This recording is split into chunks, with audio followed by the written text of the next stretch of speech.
Hello everyone and welcome to our tutorial on how to make an Akiria character. Akiria, one world, infinite possibilities. Now, if you guys don't know what Akiria is, it is a D100 tabletop role-playing system uh, that we are very fond of, and so we thought, we're gonna show off the system itself, as well as teaching you guys how to also create a character in the system. So we are going to go through the book and each available step on how to make a character. I am joined by my good friend White Rabbit through IT. Hello. Say hello. I did. I said hello. I did not hear you. That's why we're recording both ends, sir. Okay, you got multiple audios. Yeah. Multiple. Have fun with audio syncer, John. Oh, I will. Indeed. All right. Now, yes. Welcome to the Akiria system. This was a locally made TTRPG made here in Colorado. By a gentleman named Daryl Hughes, and his three best friends and his wife. Louise Hughes, Rick Frank, Tyler Fink. Akiria is a local. I'm not gonna die. This is why we do multiple takes. This is why it's recording, not live streaming. Akiria is a tabletop role-playing game that was made locally here in Colorado. Made by these lovely people right here. These little miscreants of dragons. Go ahead and check out that video for introductions on everyone. But this is a fantasy role-playing game that uses the D100 system. If you guys don't know the D100 system, it is the two 10-sided dice that look like these. Use these dice right here.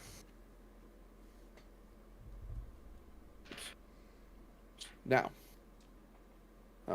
how to make a character. We are going to go through a character creation checklist, which is going through everything through the table of contents. And my partner here, Rabbit, will be having the character sheet and showing on how to make a character. Yeah. I have the book right here in front of me, but we also have this PDF to show you to kind of show off everything. You can get yours now by going to their website at ourowngamecompany.org. It'll be in the description. Our Own Game Company. Their website will be linked in the description below, as well as where to order yourself one of these books. You can order the PDF of them, or you can get yourself a physical copy. At the time of recording of this, they do not have hard copies, but hard copies are coming very soon. I think they said before the end of this year they want to get hard copies, and I said, well, order me some. Nice. Yes. Right here. This is Akiria, One World, Infinite Possibilities. Do you want to read the introduction? In the handbook? Yes. Yes, give me a Page moment. 6. Page 6. I scrolled too far up. It is the edge of the universe, a point where the black void disappears. It is anti-void, full space, or to some, white matter. This wall of matter lines the horizon, so wide, so far-reaching, that the beings of 1,000 planets cannot find a trace of the end.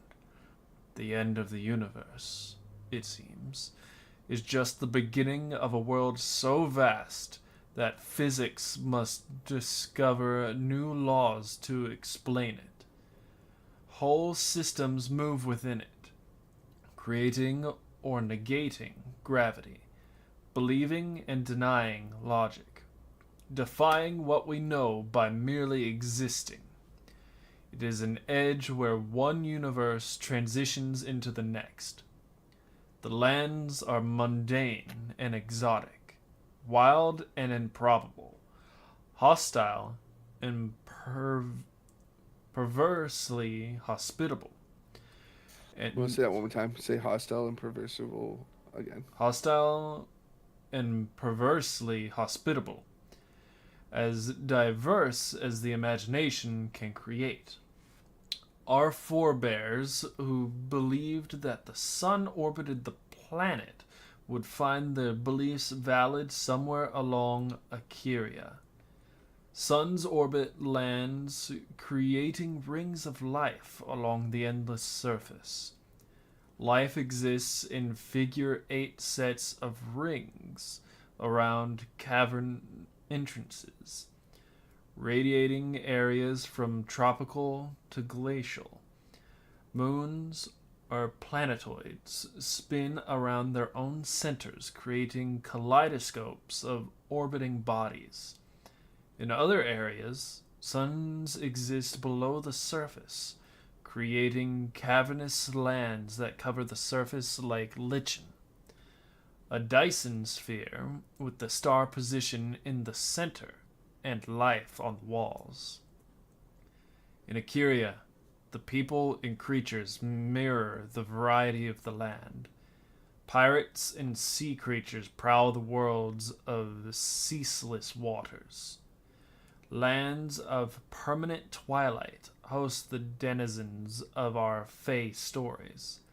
Vampires, ghosts, zombies, and their like, drawn from their depths by dark wizards. Bizarre creatures hunt hapless villagers, waylay unsuspecting travelers, and cause all manner of mischief and mayhem. People of strange beliefs, powerful or humble, alien and bizarre or comforting in their familiarity, travel the paths in dizzying combinations. It is a land of infinite possibilities where magic and technology, peasants and space ranger, can meet just as easily as neighbors taking out the trash. It is a world where the only limits are the limits you place on yourself. Welcome to Akeria. Now, the first page describes a quick summary on how to play, and this whole book system, it revolves around the how to create a character and how to work on that. Then it also gives a quick synopsis on how to run an adventure, running your own campaign, and kind of generic game masters, or in this system we call them referees, do. They also have, it says right here, if you go to Akeria.com, or our own game company is what it has been changed to, they have pre-built pods that you can purchase and run games of your own. They even have a starter pack just to get kind of people started. And I believe the starter pack is free. So as long as you guys have, like, as long as you get the book, you guys someone can run the beginner's adventuring pod for free.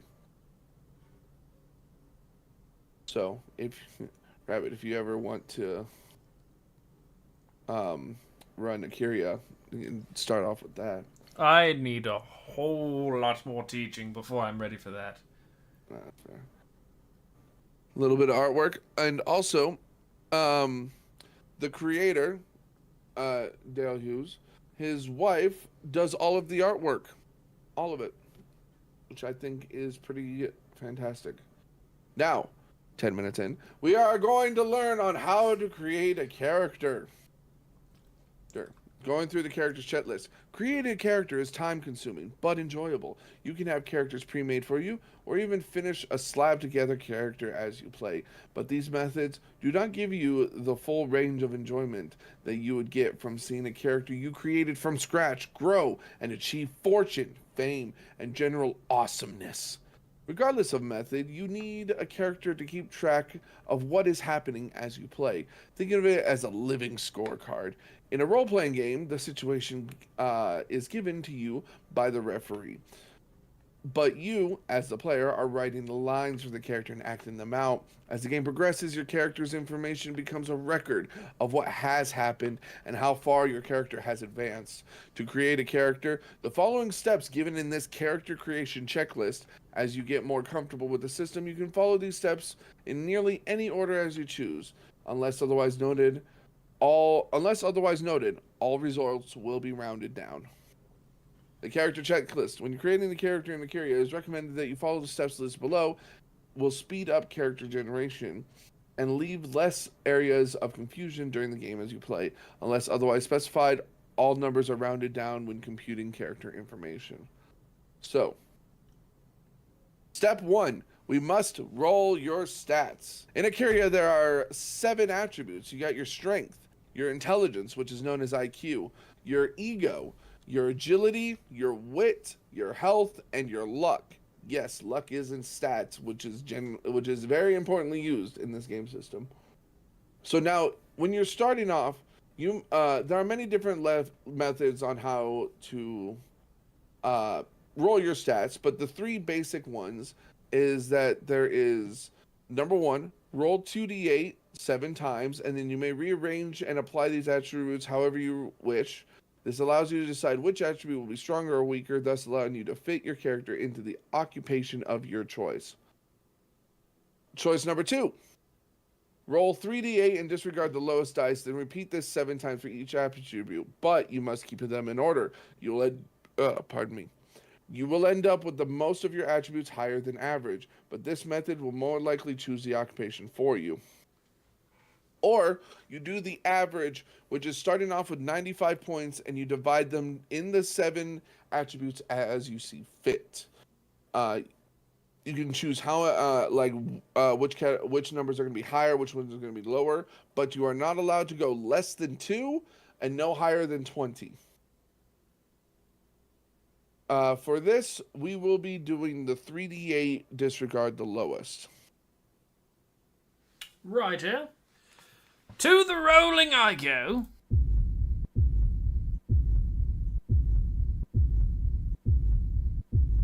So, we have here strength 15, intelligence 9, ego 14, wit 15, agility 10, health 8, luck 14.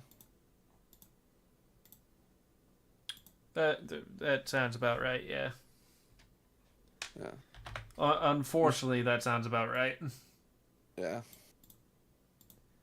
So now we put a little check mark here on the attributes. We have been rolling the attributes. Oops. Now, next, we must select our character's race from the 7. Then we will adjust the attributes accordingly. So, as I scroll down here, we get to races. Race is the physical appearance and makeup of a character's body, as well as certain characteristics and cultural and behaviors. There are 12 races to choose from, or feel free to use these races as guidelines to create your own. There are 12 races have common language, the language of the 12, that they can speak, as well as their own racial language. Each race has its own special advantage and disadvantages, but they're all designed to make the gameplay varied and fun. Now, to go through each of the races, we have the Arfil. The Arfil share a familiar resemblance to that of the canines. They are dog people. They are so how this is basically man's best friend, and except your best friend is a man dog. I'm trying to make a little joke there. I got it. It's just... They are often known as a pair of duos. The Arfil and the Bargwai are usually known to always have an affinity for each other. It's very rare that you'll see one without the other. And we'll explain what the Bargwai is here in a second. The Arfil's ability is just being the loyal canines that they are, they have a 20% bonus against being deceived by anyone, as they are able to sense the truth from everyone.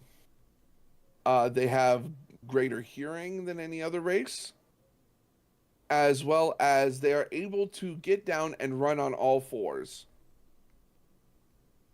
which makes them harder to hit as well, but also increasing their movement speed.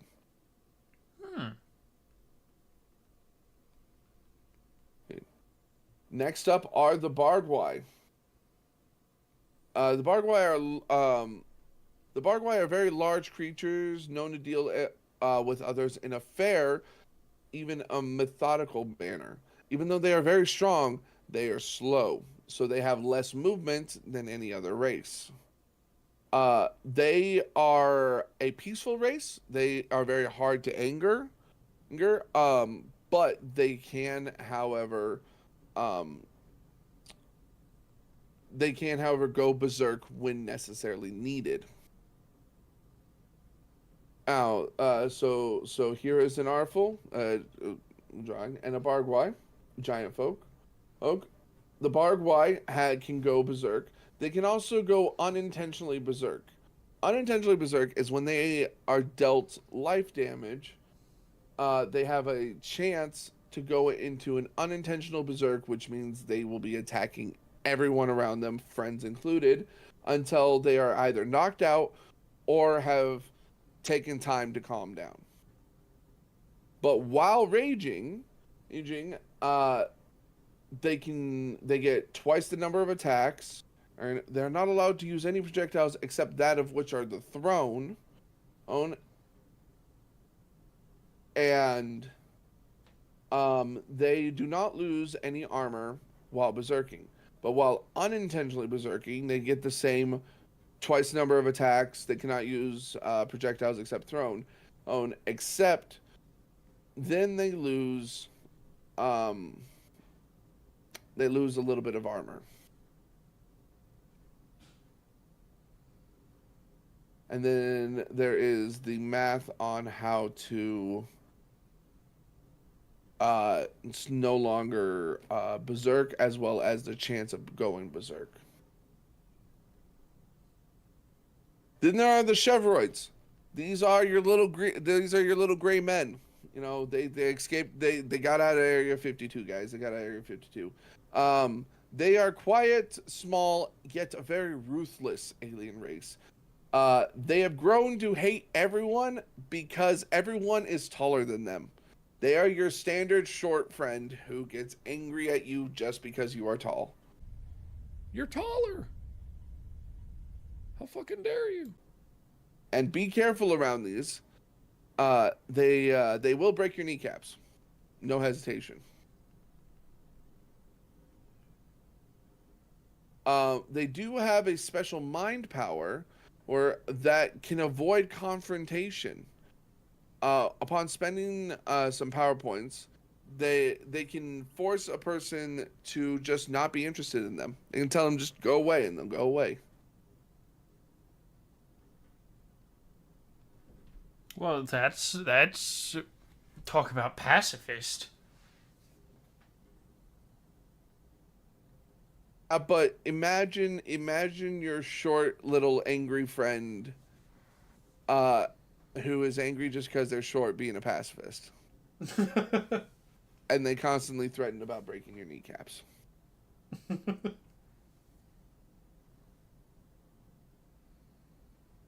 Now we got dwarves. Everyone knows dwarves. Dwarves are short, stocky creatures with glorious facial hairs, and they are powerful.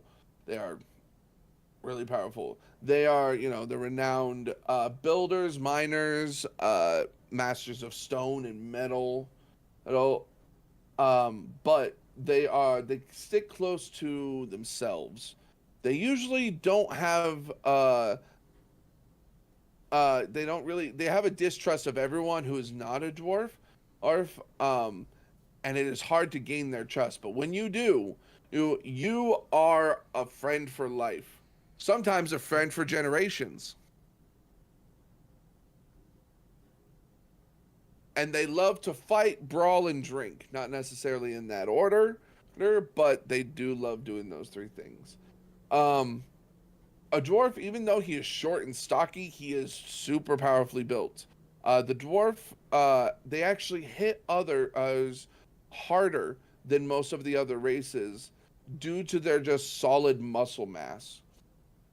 So whenever you would hit with a melee weapon, that adds your strength bonus, they would deal an additional damage with it. Then we have the elves. The elves are, you got your standard elves. They look like, humanoid races. But they got pointy ears. The pointy-eared creatures they're gorgeous, sexy, beautiful, and elegant in their own ways. Besides their long, luxurious hair, they're not allowed to grow beards or any other body hair whatsoever.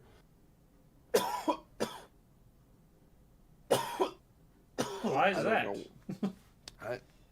I don't know. It's in the book, so I decided to read it. Ah. Elves tend to be patient and withdraw from other races, seeking to hone particularly skills to perfection. Only their young feel the desire to go on adventuring and see the world. But other elves decide, no, the world's a terrible place. We're going to stay home and perfect what we know. But once a young elf has had their fill, they return life back to their home for a quiet compilation and daily, relatively mundane pursuits. The elves' ability is that they are luckier than any other race. They get one additional luck use out of their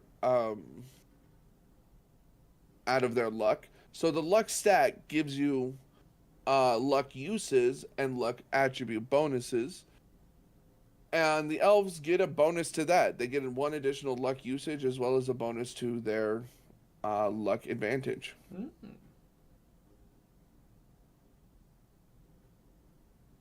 They can apply the adjustment directly towards an attack, their armor. Whereas in normal races are only allowed to use this luck bonus towards skills and attack rolls. The elves can use it towards skills, attack rolls, armor, anything that you need to roll a percentile dice on. The elves can use it towards that, as well as adjusting the referee's rolls. So, if a referee was to roll an attack against the elf or roll damage because damage is not percentile. If the referee were to roll an attack against the elf, they can use their luck to lower that. At the cost of some power points, of course. Of course. Then we have the gnomes. Gnomes are the very short, stocky creatures that are profoundly curious and for mechanical objects. They're the tinkerers. They like to mess around with things. They like to look at anything from a mechanical point of view. They want to know what makes things tick, what makes things work. They're the most curious creatures of the 12 races.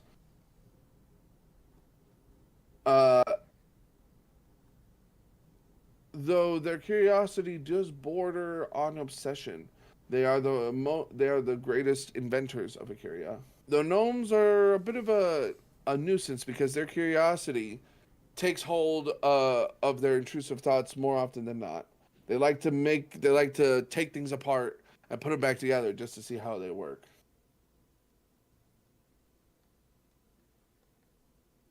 Sounds kind of like an 8-year-old. Other races tend to be wary of gnomes because they are just as curious about people and their things, which often leads to missing items at inopportune times. Although these items are often returned in better condition and in which they are borrowed. Now, the gnomes' abilities is that they are magical creatures at the end of the day, so they get a bonus to spellcasting. But on top of that, they have excessively long fingers, which make it awkward to hold weapons. So they do get a penalty to holding weapons, but they get a bonus to any spell casting, as well as any physical skill that does not include a weapon. So they get a bonus. So even if you're playing a gnome fighter, you still get a bonus to your physical skills that don't include weapons. Good. They didn't want the gnomes to be like, oh, they're. It's obvious you shouldn't play them as anything but a wizard. You're like, no, you can play whatever you want.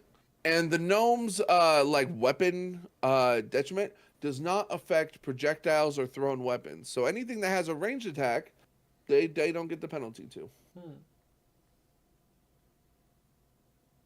Now, humans. Self-explanatory. Humans. You're a human. I'm a human. He's a human. Even though his name is Rabbit, he's a human. We're all, we got the middle line, average, above all races. But humans are stubborn. The most human adventurers want to be the top of the best, the top of their class, whatever they want to do. Whether it be, they believe that they have the greatest social beliefs, political views, moralities. Their ego is so massive that other races tend to deal with them on a society by society basis, because they're unsure on how humans will take their way of life more openly. The human's ability is, again, very, very arrogant. When you are learning a new skill, you must be taught by a teacher to teach you that skill. Not humans. If they have seen the skill been used at least once, then they can teach themselves that skill. Although at the downside of it takes twice as long to learn that skill than it would be to being taught by someone else.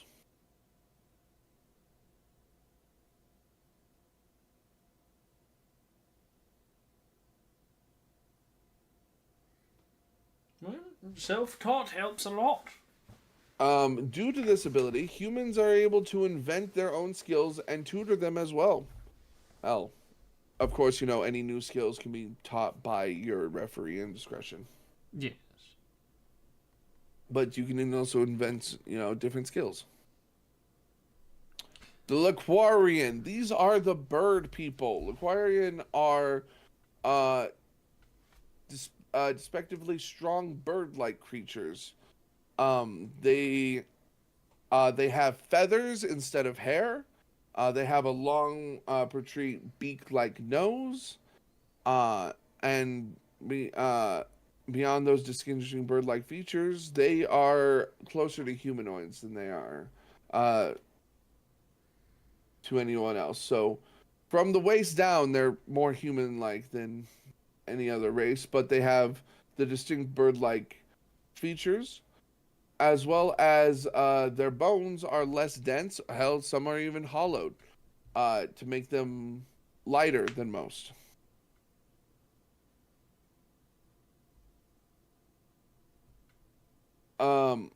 Because the Quarians are not very sociable, they are very loyal. So once you have gained one trust, you will have a very fierce and swift friend at your side. It's like having a sonic bird person with a sword. The Laquarian's vision amplifies any existing light, so they can see in the dark as well as full daylight exists, as if full daylight exists. When a sudden, instant change of light occurs, they become blind. They have light sensitivity, so they will need 2 full turns to let their eyes adjust. They may swivel their head 180 degrees like an owl. Well, and as well as because of their less dense and hollow bones, they can jump great distances. Due to their lightweight and muscle ratio, they can jump vertically or horizontally. Vertically, double their height, or horizontally, 4 times their height. Don't let these guys join the Olympics. When they use their jump in combat, they may jump over their target to attack them in the back, which gives them a bonus to their attack adjustment. But there is a very small chance that if your target is intelligent enough, they may be able to set their weapon to where the Lucarian is going to land and can counterattack. But it's a very small chance. You know, there has to be upsides and downsides to everything. Of course. The Orc. The Orc are rumored to be a cross between an elf and an ogre long time ago. Legend had it that an elven maiden was captured by an ogre chieftain. And Moving on. they have, you know, the standard light to dark green skin but because of their ancestral roots, they are also they are very well known for being selfish due to the ogre blood coursing through their veins, but very lighthearted and as well as having the facial features from their elven. They have high eyebrows and pointed ears, and their hair grows in a crown-like fashion, drawn down. Though it normally grows in dreadlocks, and they are very fierce fighters, fierce tribal fighters who are known to include bones or trophies intertwined with their hair. The orcs' ability, due to their great hunting skill, the orcs have a 60% base chance to sneak up on a target if it is unaware of them. If he is successfully undetected, he gets a bonus to his attack. If you choose to make this a targeting attack at the cost of some power points, you lose that 20% bonus, but if you do hit, it is an automatic critical strike.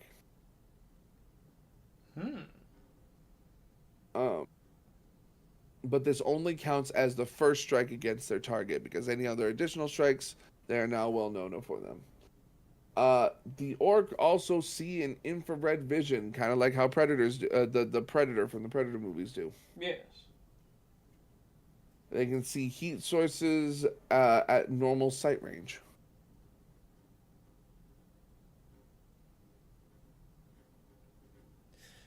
That's a scary thought, always having heat vision.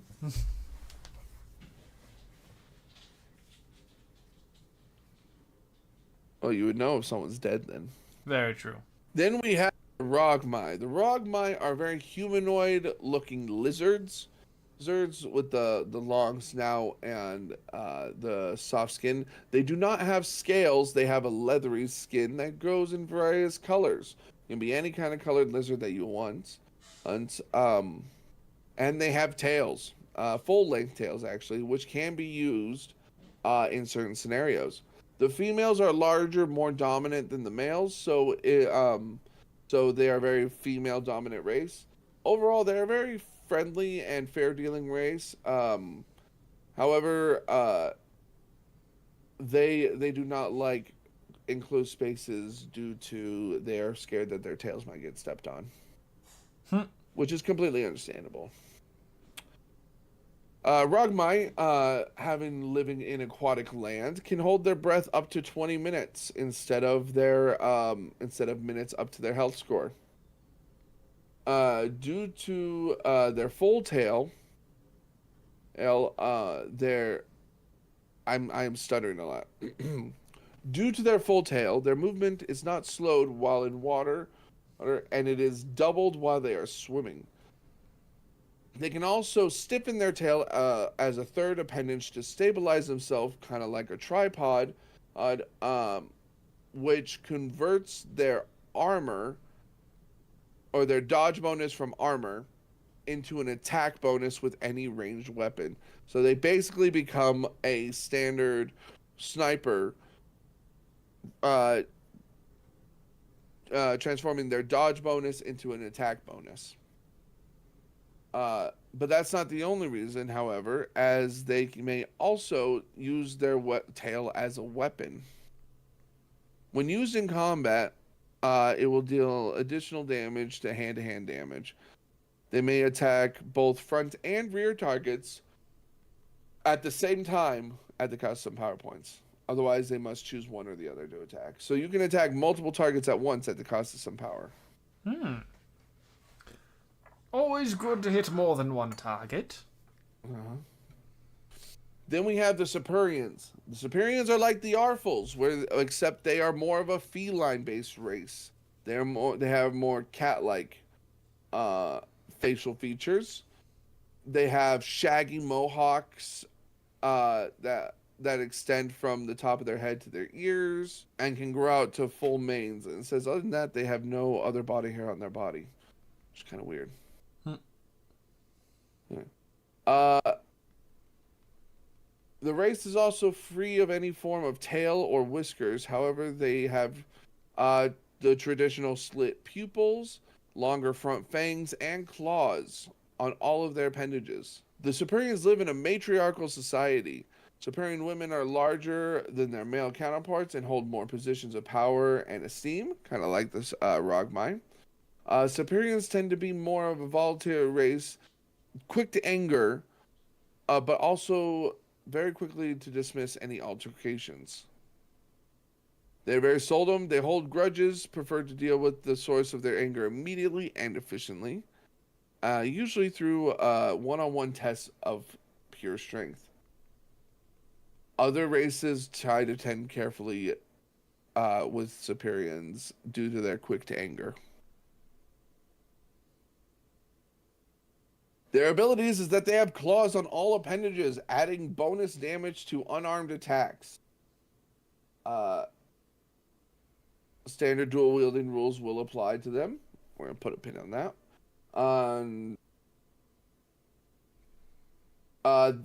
And this unarmed attack is allowed to carry through.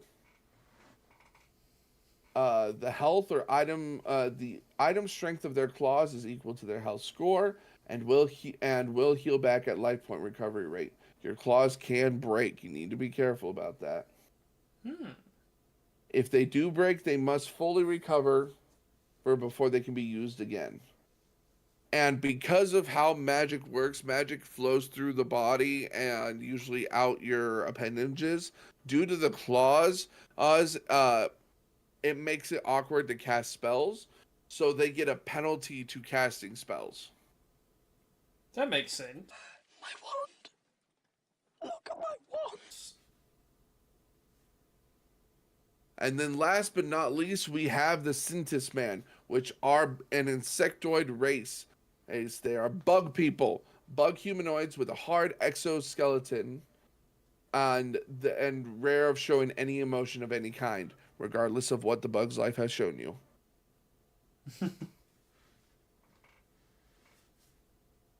Although it is rumored that they carry extreme emotions, they're always held in check.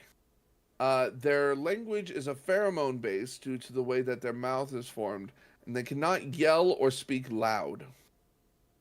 So they are a very quiet race. Due to the way their bodies are, there is no distinguence of male or female. And the way that reproduction is for Sintis men are a mystery, and will stay that way unless you freaks like to come up with your own theories. Regardless of their hard and heavy exoskeleton, they are still very quick and agile. Their exoskeleton gives them a base armor, factored in by their health, and that's in their abilities as well. Their ability is that they have the natural Chutin armor, kind of like that of an armadillo or a bug.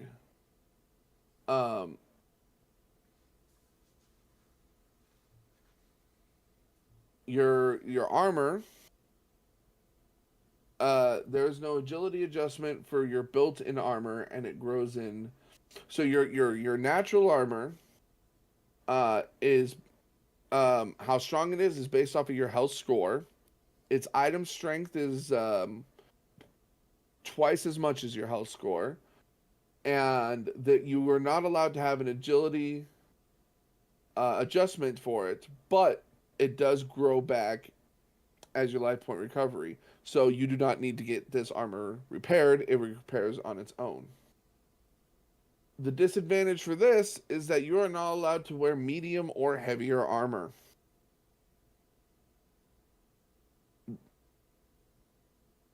I mean, your whole body's armor. Yeah. Because it is uncomfortable and it is very hard to move with their chittin in it. It is hard for them to move correctly. But, however, you are allowed to wear light armor. If you are wearing light armor, it increases your chittin armor, your natural armor rating by 1. Accoutrements and shields do not increase the natural rating.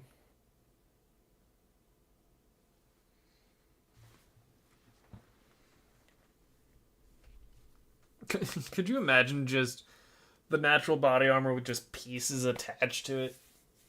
Yeah. I mean, if you want to have like kind of like a wilderness, desert biome, Mad Max vibe, you know, you can be like having other body parts attached to it, I guess. Yeah. So what this means is that if you wear an A1 armor, it is counted as A2. And if you wear A2, it is counted as A3. But you cannot wear armor that is more than your respective health armor type.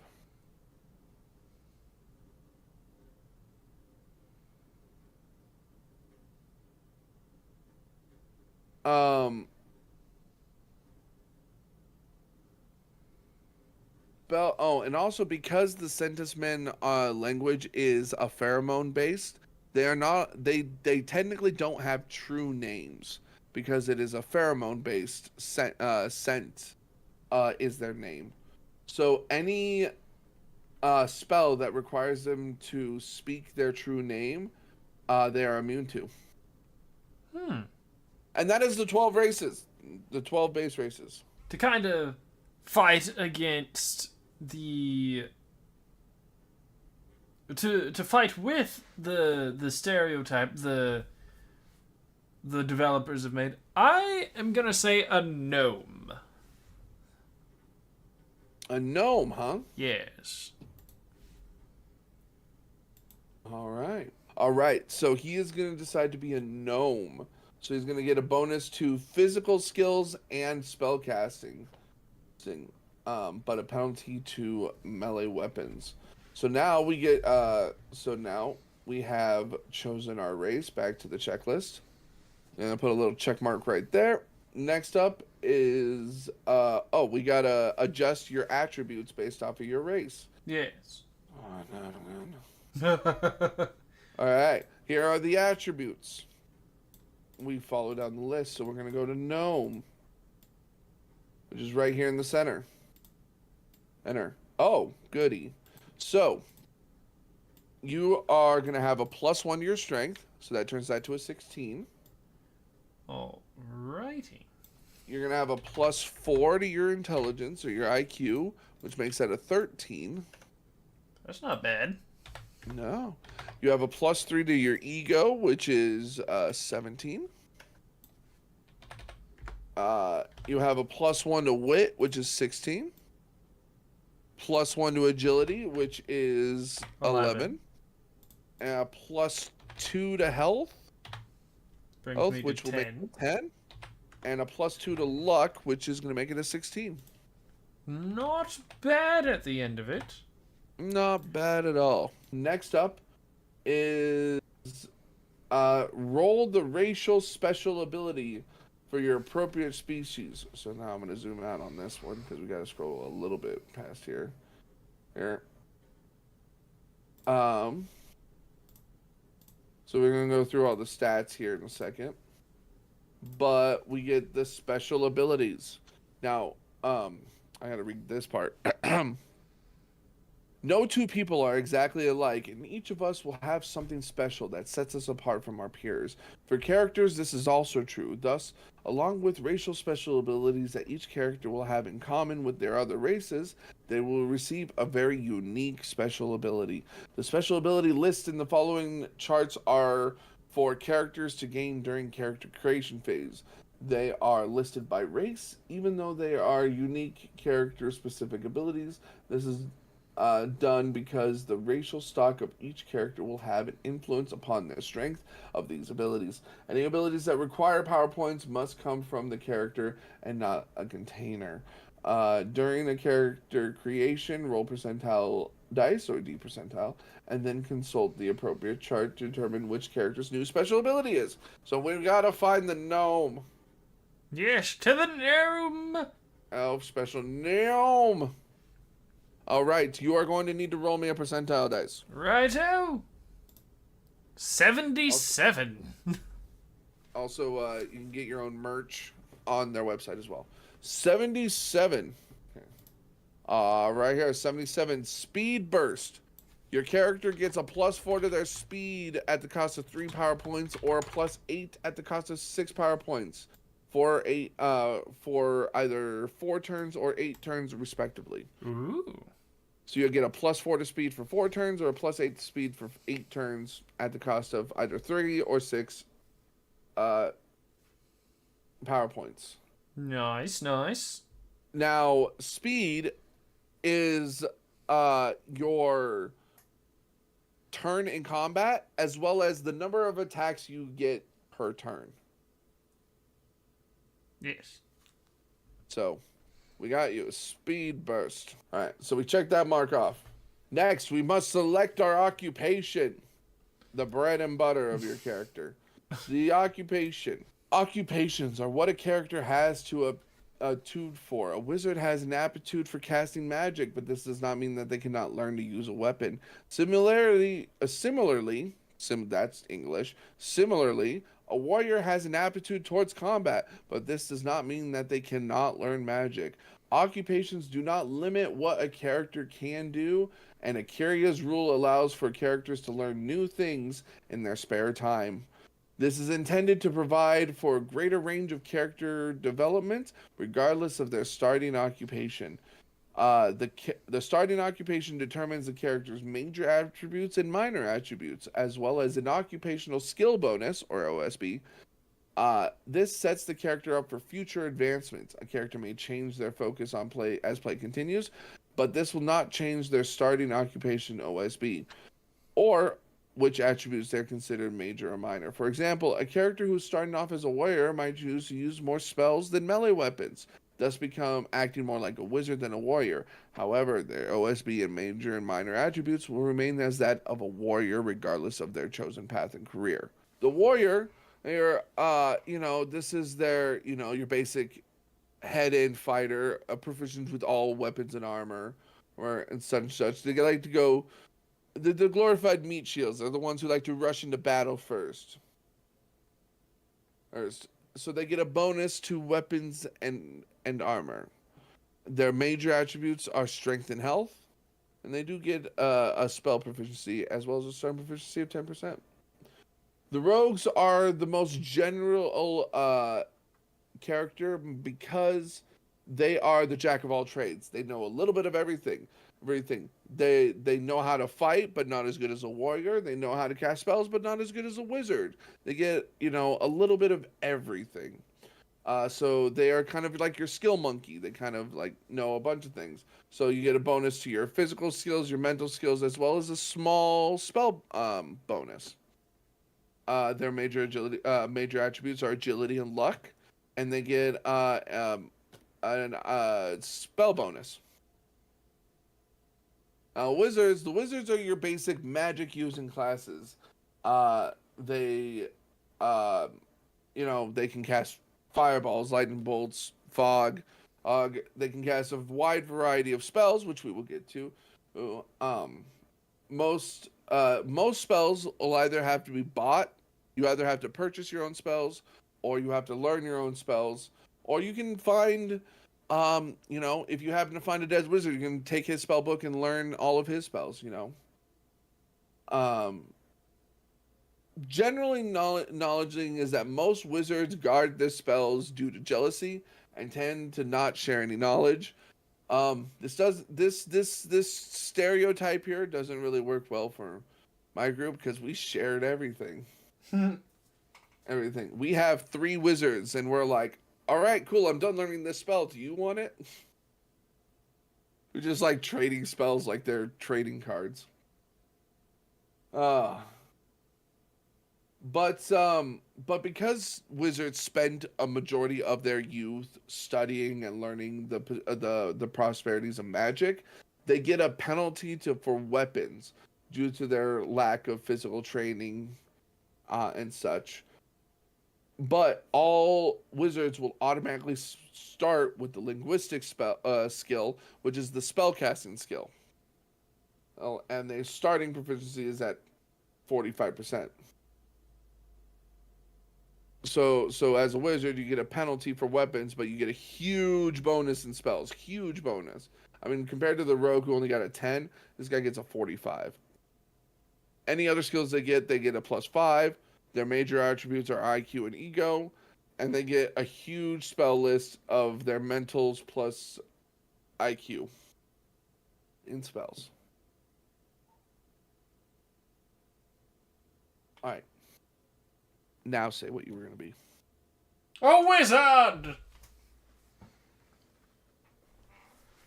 A wizard! A soothsayer! Soothsayer. This is designed to be a wizard. Yes. Despite, stereotypes,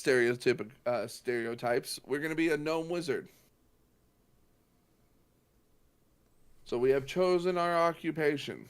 See. Put a little check. Yes. So we're gonna put a little check mark there. Your next check mark. Are you ready? This is the hardest to do on the entire checklist, in my opinion. It was my IQ and what? Ego. Ego. Yes. Alright. What's the hardest thing? This next session is, in my opinion, the hardest part to do on the entire checklist. What is your character's name? Arno Fry. What did you just say? Sorry? Arno Fry. Arno Fry. Yeah. Nice. All right. Next up, we got to roll to see if you're ambidextrous. Oh, goody. Yeah, so roll me a D100 and tell me what the number is. Hiya. 33. 33 is to be ambidextrous, you have to roll less or equal to your agility ability score. That's an 11. Yeah, so you had to roll an 11 or less to be ambidextrous. So you, good sir, are not ambidextrous. Alrighty then. Now, for everyone watching here, if you are rolling, I will have Rabbit include the page number right here. But what ambidextrous does is, when you are dual wielding 2 weapons, you get a penalty to your offhand. When you're an ambidextrous, it removes that penalty.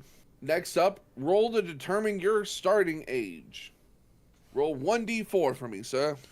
A D4. A 1. Yes. A 1. You are 16 years old. 16. 16. Now, if you would like to go to your race, and like to calculate what a 16-year-old gnome would be, that's on you. But just for general terms, you are the age of 16.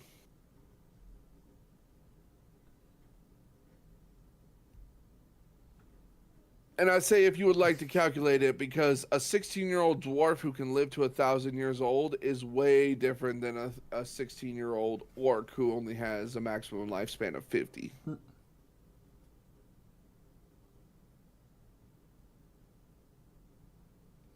I will do that later. Yes, but for general terms, you are 16 years old. Now we have to do math. Are you ready? Always.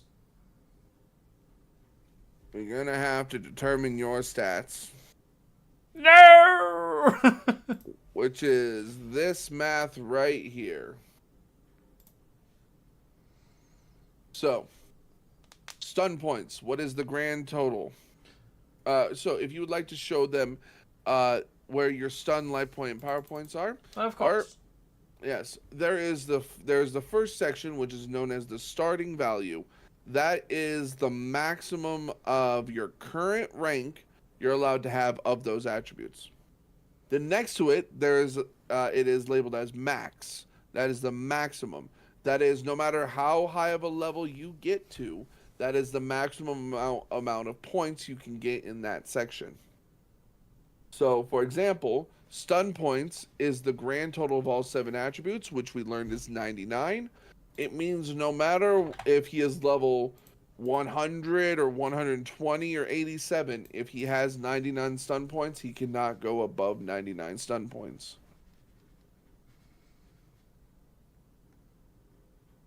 Yay. Yes.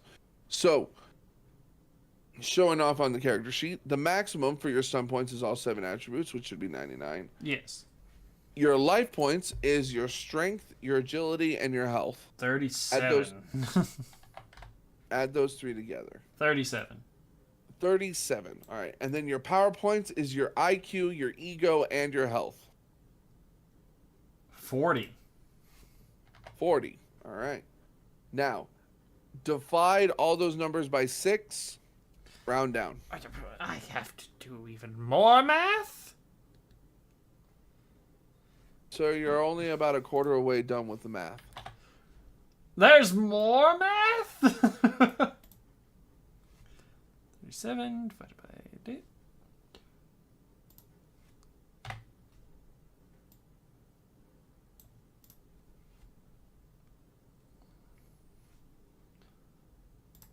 Alrighty.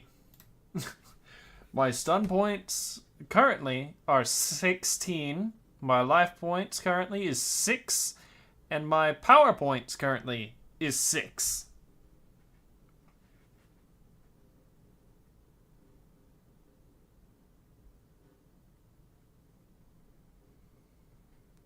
So your health and your power points are 6. Yes. So what's your stun points at? Currently 16. All right. So 16, 6, and 6. That is foreboding if I've ever seen that.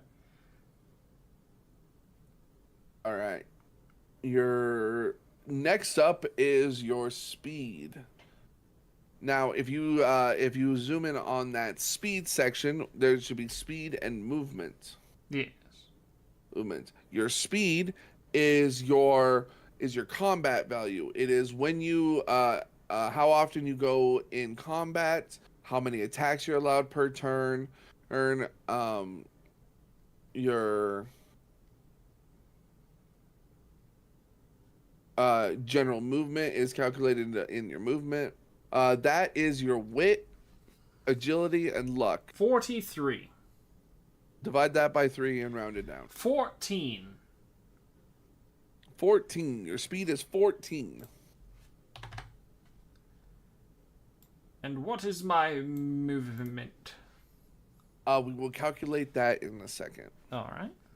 Next up is your defense factor. Your defense factor is what is your kind of like your dodging bonus. So in the Akira system, there are 3 defenses, I guess I should say.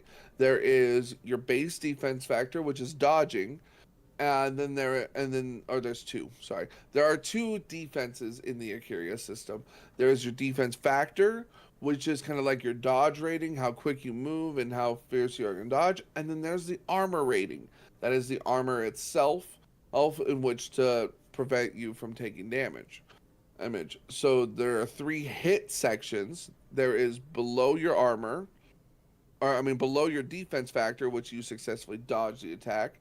There is the hit on armor, which your armor takes damage but not you. Or there is the actual hit marker, which they hit you, you're taking damage. It's not pleasant. No. And the defense factor is calculated by your strength, your ego, and your luck, divided by 3, rounded down. All right, that is 16.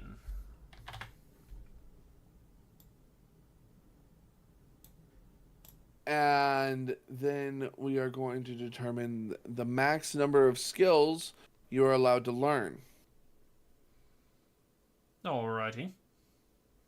So if you can find that section on your character sheet, these are, that's kind of self-explanatory. This is the maximum amount of skills in that skill type you are allowed to learn. So there are 4 different kinds of skills. There are the weapon skills, the defense skills, the physical skills, and the mental skills. And we will go related on how each skill appropriates to each skill type when we reach the skills section.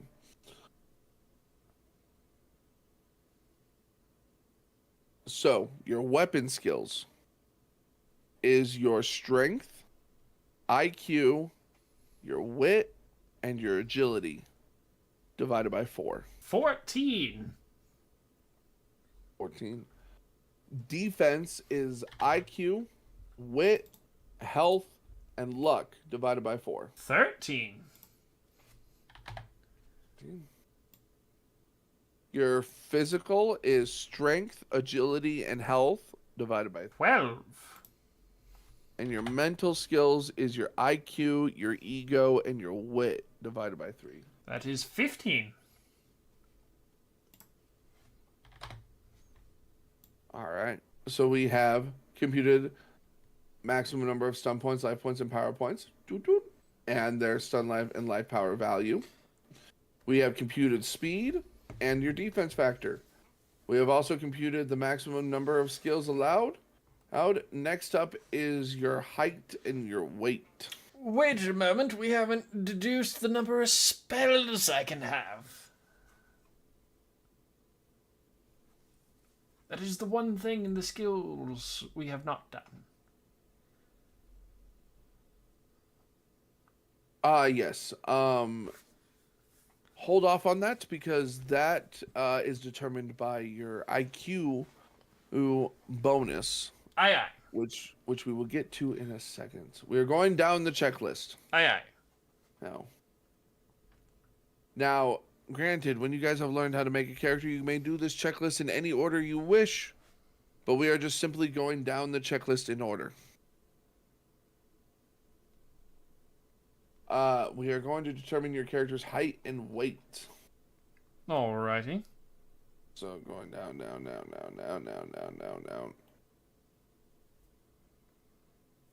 All right. Height and weight. All right. To determine your height and weight, I am going to need to know if you are male or female. Male.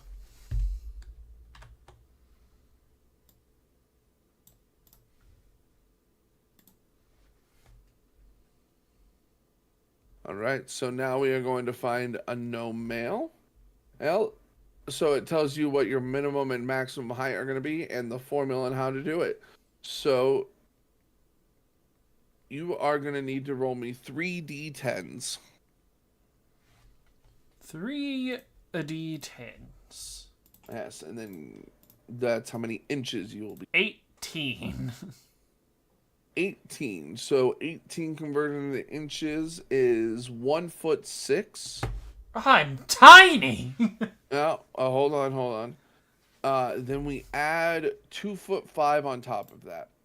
I'm still tiny. Yes. That's the maximum 3'11". 3'11". The maximum height of a gnome is 4'11". I'm tiny. So you are 3'11", good sir. Yes. Now, to determine your weight, we continue going through. Again, minimum to maximum, and then the formula. So your, by the way, HR stands for height rolled. So he rolled an 18. So for HR here, that's going to be an 18. So I'm going to need you to roll me a D10. Alrighty. Just one? Yes. 5. 5. And then 2d20. 16 and 20. You're going to be a chunky boy. So 16 plus 20 36. plus, what do you roll on your d10? 5. 5, so plus 5. So 41. Plus your height roll, which you rolled an 18. 59. 59. Plus 50. 109. You are 109 pounds. I was gonna say that's not bad, but for someone who's 3'11", You're a chunky boy. Yes. And then we get to figure out your movement. So going back up towards the character's speed of movement. The character's movement is calculated by multiplying their movement number by 5. So we multiply by 5, round down. And that is how many squares on a board they're allowed to move. Movement is determined by multiplying speed times the movement factor. So your factor was 0.56. Multiply that by your speed, which was 16. my speed was 14. 14. 7.84. So you round down, so your movement is 7. 7. You can move 7 squares in one turn. It's not bad. Could be better, but not bad. Now that we have determined those, back to the checklist. We have computed the character's height and weight, and compute character's movement based on their height and weight and speed. Now we must compute their CMA, sight range, hearing range, and sense strength. And it says here, fill in your OSB values based off of your class. Have you already done that? Pardon? Your OSB values? Have you already done that? I have not. Not? All right. So down in the, we're kind of going a little out of pocket here, but down in the corner where it says OSB or occupational skill bonuses, you're gonna see that little box. That is based off of your occupation. Have you found it? Yes, it is right here. Okay, cool. Zooming in on that. As a wizard, you get a -5 to weapon, Dude. but you get a +45 to spells. I'll take it.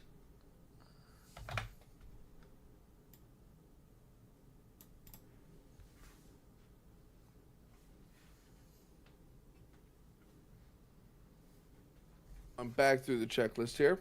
We're going to compute your combat movement adjustment, or CMA, and determining your sight, hearing, and sense strength.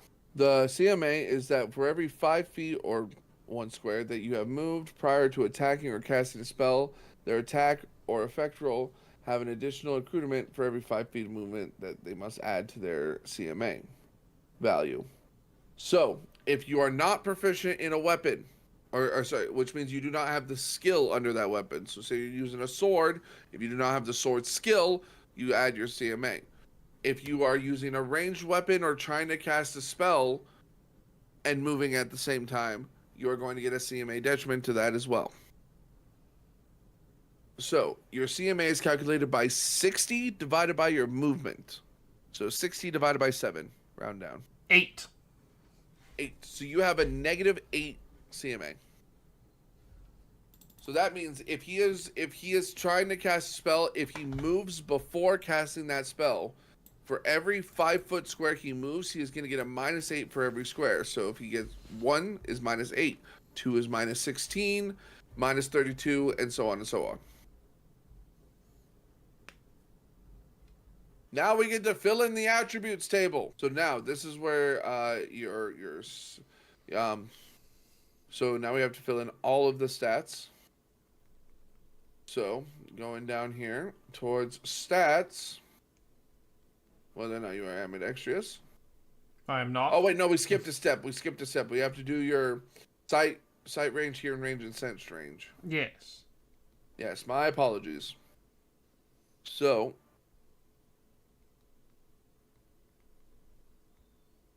your sight range. Ready? I am ready, yes. Your sight range is your strength plus your health plus your luck. 42. Multiply that by 5.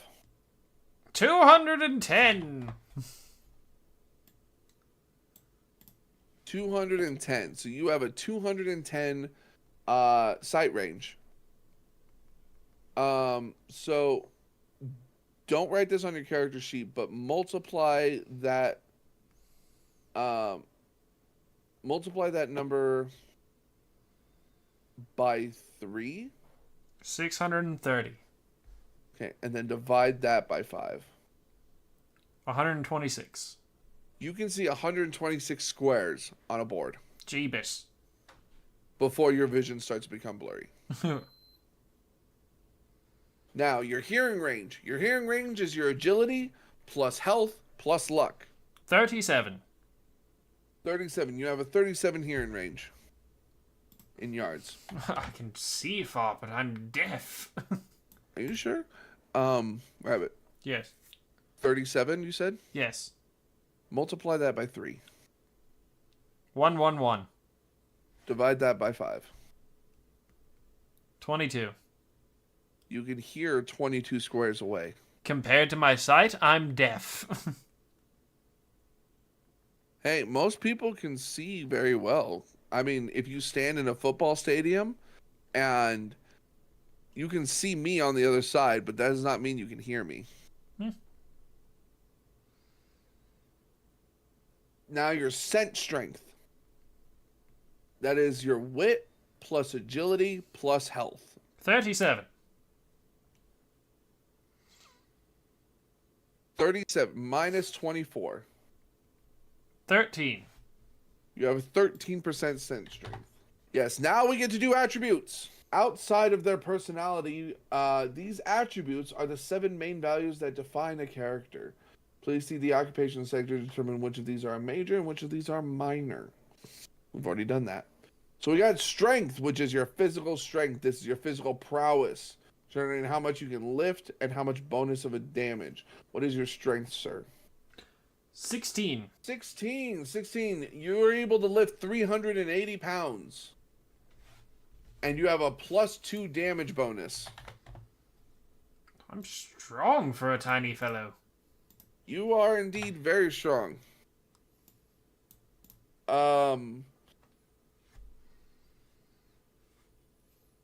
Lift is the weight in pounds a character can carry an extended period amount of time without any harmful side effects over their body weight. Over and above their body weight. For how much they can deadlift or move in an all-out concentrated effort, you take the lift number plus your body weight and multiply it by 1.6. This is a secondary number to equate how much your character can lift at one time or bench. So you're able to you can able to lift 380 pounds before you start becoming encumbered. Now, add your body weight, your weight plus your lift number, and then multiply that by 1.6. 782.4. So you're able to lift 782 pounds, period. Jeebus.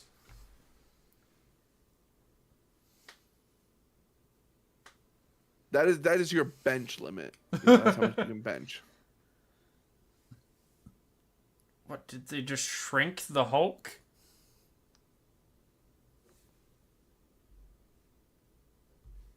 No, but I like to think of you as like a muscular little guy.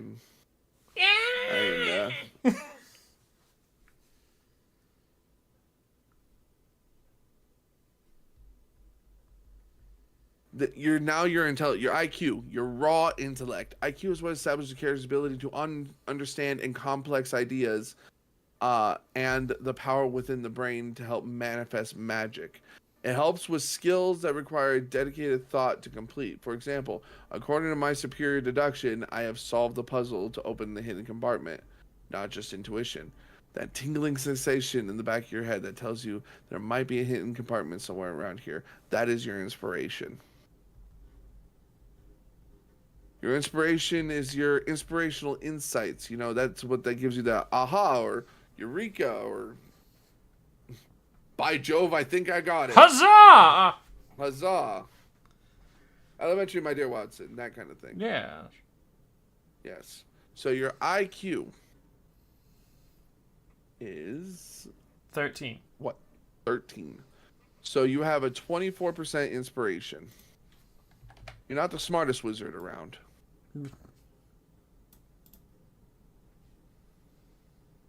And now this is where you went back to your skills. You said you didn't know how many spells you were allowed to learn. Correct. Aaron, go back to that little section. Yes. You are the four: weapon, defense, physical, and mental. Yes. You are allowed to learn 3 more max skills due to your intelligence. Oh, so good. increase all those numbers by 3. And the number of numbers of spells you're allowed to learn is your max number of mental skills. So what is that? 18. 18 plus your IQ bonus. So 18 plus 3. 21. 21. You're allowed to learn 21 different spells. Do I win blackjack? Congratulations. But no chicken dinner. Oh, dang it. Then we have the ego, which is your mental strength. Your ego is a character's strength of will and mental resolve. It controls the power of recovery of mental power. It also determines whether your character is meek, mild, or easily manipulated. A clueless clod who acts before thinking. An interventional know-it-all, or anywhere in between. You have a mental resistance. Mental resistance has a chance to successfully resist any mental style spells, attacks, or potions, such as illusions, compulsions, or hypnotic effects, or even a drug state. What is your ego? My ego is 17. 17. You have a 51% mental resistance. Not bad. Yes. Now, also, we're gonna go back to your health corner here, where it says your stun, your life, and your power points. Yes. Under your power points recovery, you are gonna recover 3/2. So it says 3/2 per hour for power points. That means you recover 3 power points every 2 hours. So on an odd hour you recover 1. On an even hour you recover 2. That makes sense? Yes. Cool. Hope you guys are following along. We're on to wit. Wit is your mental speed and your adaptability to any situation. It measures your mental quickness and agility. It measures on how well your character can think on your feet. Wit is directly connected to the ability of a character to lie convincingly and how well they can attack. So you get a base chance to lie and an attack bonus. This is the base chance before any external modifiers that a character has to deceive another sentient being. To use this against another creature, to use this against another being, start with the number plus any modifiers and minus the target's IQ score in any modifier that they have. The result is a percentage chance to successfully deceive them.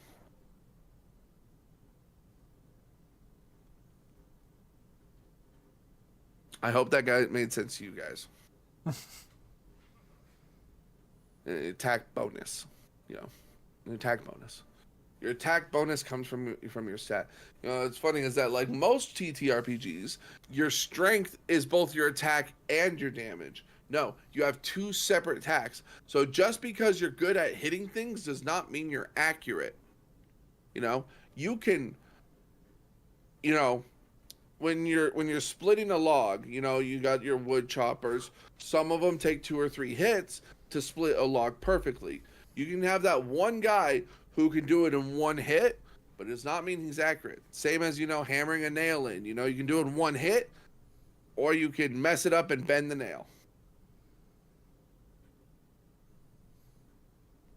Is your wit, good sir? My wit is 16. 16. You have a 48% chance to lie and a +2 attack bonus. Alrighty. Now we're on to agility, which is your physical speed and adaptability to any situation. Agility determines on how nimble and dexterous you are. Are you able to walk on a tightrope while juggling 4 running chainsaws with one hand and then drinking a glass of wine from the other? You could say you're pretty agile. Another example is a fine craftsman or con artist with a good sleight of hand could be very dexterous. Here you get to learn your situational salvage and your avoidance rating bonus. Your avoidance rating bonus is what is added to your dodge, your defense factor. Your situational salvage is a base chance before any external modifiers for a character to perform unusual feats that save their butt. There are times when people are performing some physical act that they could never repeat, even if they tried, right? Or, you can be dodging. Like, for an example, an explosion goes off and you quickly duck before the explosion hits you. How fast are you willing to quickly drop to your ground? For example, if your character was holding onto a rock outcropping that they needed to grab a rope. For example, if a character was holding onto a rock outcropping that they needed to grab a rope that was flying past in order to swing to safety, they would need to make a situational salvage roll before succeeding. I'm the hero of the day. What is your agility, good sir? 11. 11. You have a 19 situational salvage. Let's hope you're not dangling off any rocks anytime soon. Indeed. You have a +1 avoidance rating. Hooray, the bare minimum. Bare minimum. Actually, the bare minimum is 8. Hooray, less than the bare minimum. No, you have more than the bare minimum. Usually, the bare minimum was 8. No, you have an 11. Yeah. The stat for the bare minimum is 8. Fair enough. So almost. Once you get less than 8, then you start going negative. All right. Now we get on to health, your raw stamina, your constitution, how well you can withstand attacks, and how well you can hit yourself in the chest before coughing. My health is not very good, apparently. It is, and it also determines on how much damage they can take before they are considered unconscious or dead. It also helps you resist poison. So we got all this. We got your life point recovery, your poison, your disease, your death. So what is your health, good sir? 10. 10. 10? Yep. Cool. You have what? This is the bare minimum. 10 is the bare minimum, by the way. 10. You on your health stat, not your stat. Your health score. Yes. Stun, life, and power point. You have a 1 life point recovery rate.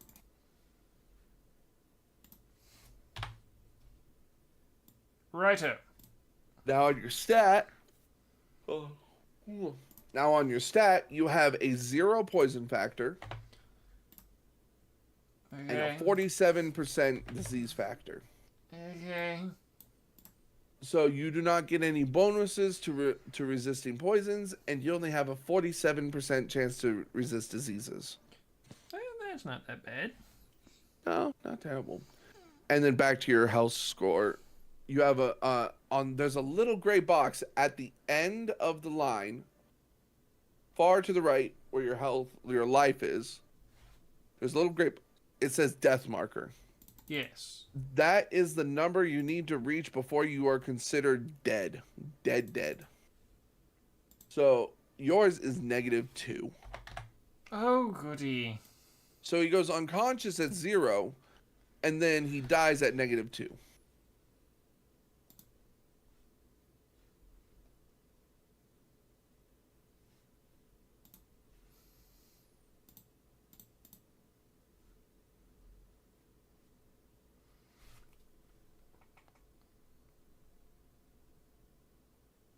Now we are on luck. Luck is self-explanatory. It's how lucky you are. It's random effects in the world. It strictly affects how well, how lucky you are and how well you can recover during combat. It's that lucky break of, you get punched in the face and your vision goes blurry, right? But then you quickly come back last second to dodge the last attack. That kind of thing. So, sir, what is your luck? 16. You're a lucky fellow. Hmm. Your stun recovery is 3/2.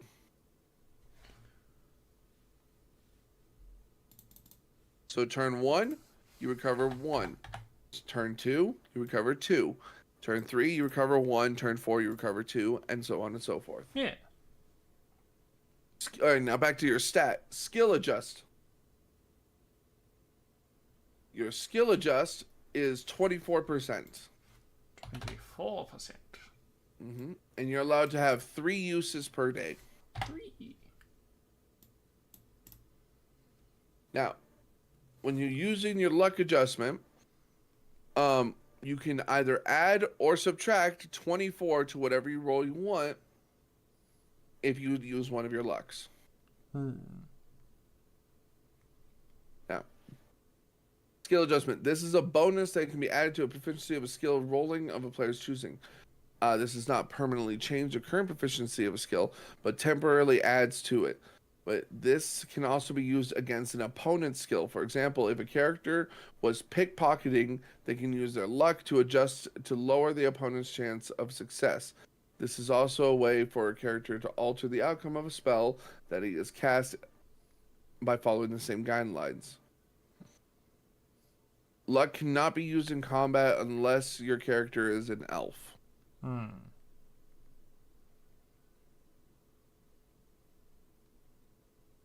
Using your luck. Regardless of what a character's luck score is, one time per day,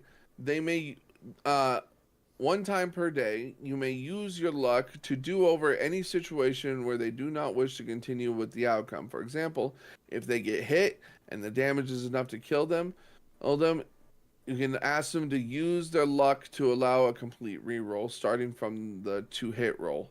The drawback is that the second set of circumstances could be more detrimental than the first. And you must use the second roll. They also lose all luck skill adjustment usage for the rest of the day.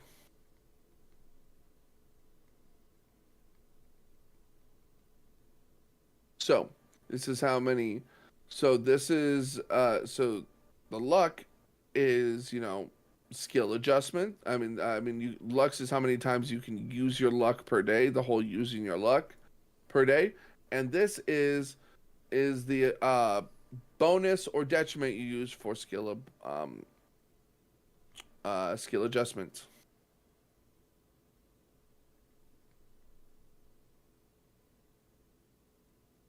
Granted, you could also use your luck to reroll a critical hit.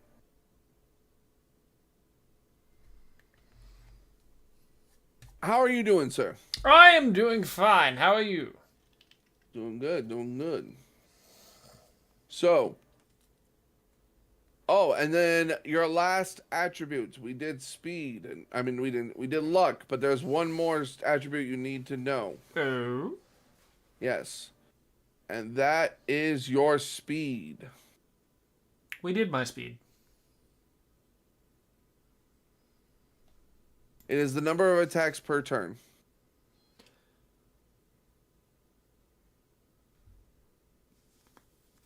Number of attacks per turn. Oh. Okay then. Or did we go? No, we did not Did do we go- that. Fill in the number of attacks using your speed chart. Yep. So that is all right.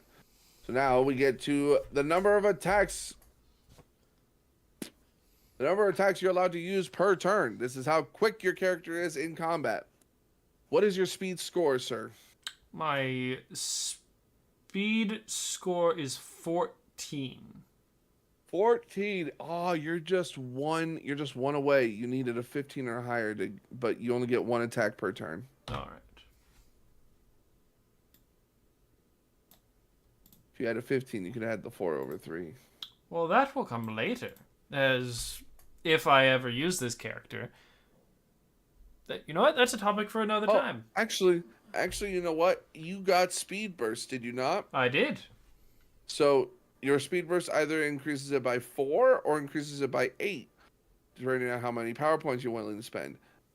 If you spend the 4, your speed goes up from 14 to 18, which is 3/2.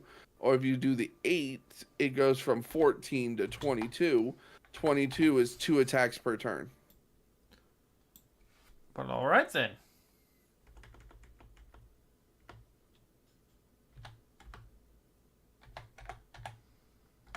So, if you spend, if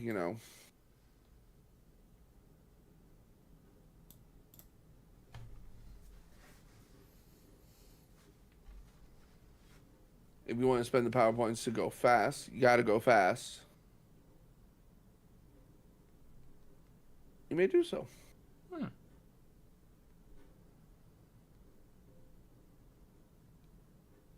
Right.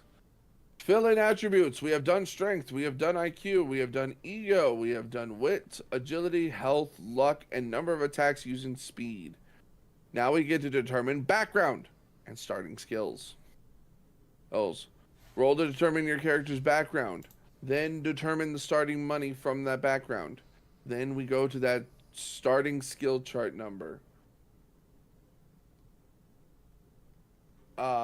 Then we will check for additional skills, learning the base proficiency from skills, and then learning how to purchase spells.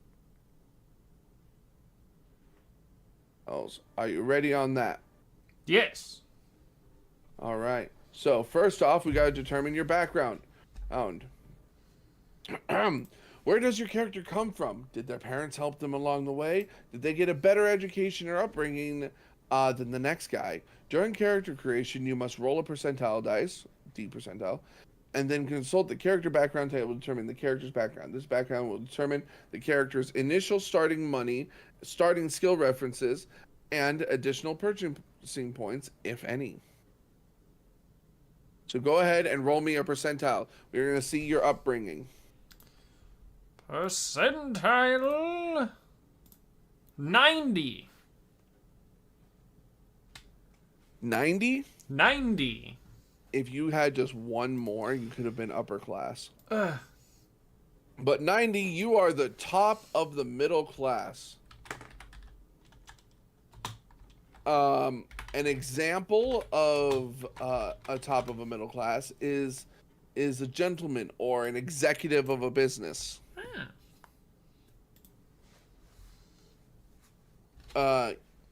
Find the little square that says starting skill reference. Chart. Little box. It's a little box. Starting skill chart. Oh, in the book it says reference. So on the character sheet it might say chart. Okay. Apologies. Yeah, if it says starting skill chart or starting skill reference, you're going to be starting on chart. You will be looking on chart 8. 8. And now to start, you're determining gold. So go over to the money section and where your gold is. You're going to roll me a percentile. Percentile once more. 38. 38. Add 175 to that.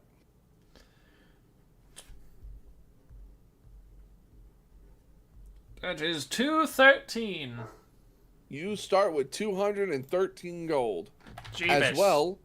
As well as because you are a wizard, Yes. you get 1 additional purchase point for spells. Ooh.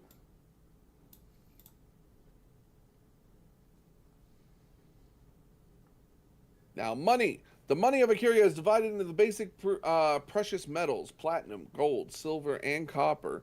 From this metal are divided in the basic platforms, in which silver is worth approximately 10 times more than copper, gold is 10 times more than silver, and platinum is worth 10 times more than gold. Oh, the names used here are the mark, doubloon, dollar, dime, and penny. The mark is 1 ounce of platinum, a doubloon is 1 ounce of gold, the dollar is 1 ounce of silver, and a dime is 1/10 ounce of silver, and a penny is a 1/10 ounce of copper. A platinum mark is used in the shape of a small pyramid, resembling your typical D4. For certain world across the curia, there might not be any platinum due to its very high melting point. So most pre-industrial civilizations may not have platinum and will use gold as their highest denomination. There you can see the conversion rates. It's simple, 10 to 1.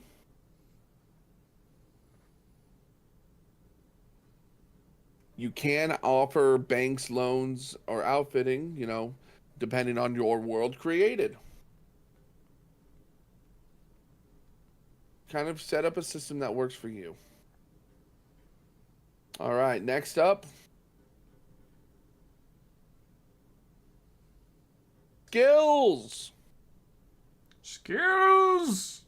Characters, like the player that they represent, have certain characteristics that make them unique from others. Some are some of these physical characteristics, such as attributes and appearance. Some are mental, such as accumulation of knowledge and skills that they have garnered over their lives.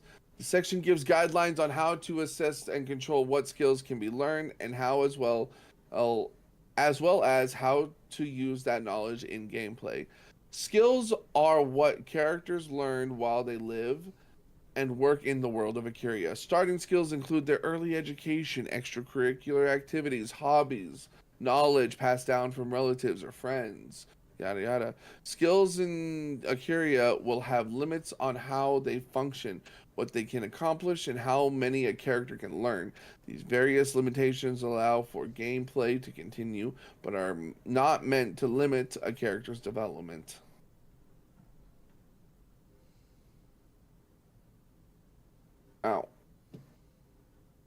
Now this gives a brief description on the skills. We have mental skills, which is based off intellect. Physical skills, which you require your hands to work on. Weapon skills, usually your weapons. And your defense skill is how well you're blocking, dodging, or avoiding danger, as well as your survivability. Now, we got a little chart here that tells us how you are able to get your starting skills.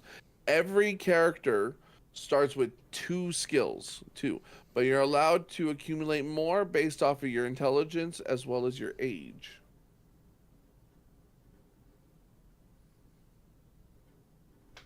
So, your starting skill, and then, sir, what is your intelligence? Your IQ? What is your IQ? My IQ is a 13. So he does not get additional skills because of his low intelligence. Which is funny because he is a wizard. Yes. And your age was 16, so you do not get an additional skill due to your low age. Non-seniority, I guess. So now we look over at the starting skill charts. The character rolls at least one of the 4 starting skill charts depending on their occupation and number of starting skills. See the starting skill chart that we referenced before. They will reference the appropriate column in which these characters are based upon starting skill based off of their background, which we know he is going to go off of column 8. If they roll the same skill more than once, they can either move to the next level, such as from simple to basic, re-roll, or gain double skill proficiency. So, for example, with skills, there are levels to skills. So here we have your simple, basic, intermediate, and advanced. And as you level them up, so going from simple to basic, you see that they get better. Basic to intermediate, your skills get better and better, but they have prerequisites. Usually, you have to get to a certain percentage, or, they allow you to do certain complex things. Like acrobatics, starting off simple is how to avoid harm from falling or having improved balance, while the basic allows you to acquire feats from your hands, like jumping up on a wall and pulling yourself up, cartwheeling, handstands, and all the way up to advanced that allow the example, you're able to walk on a tightrope juggling chainsaws. No, thank you.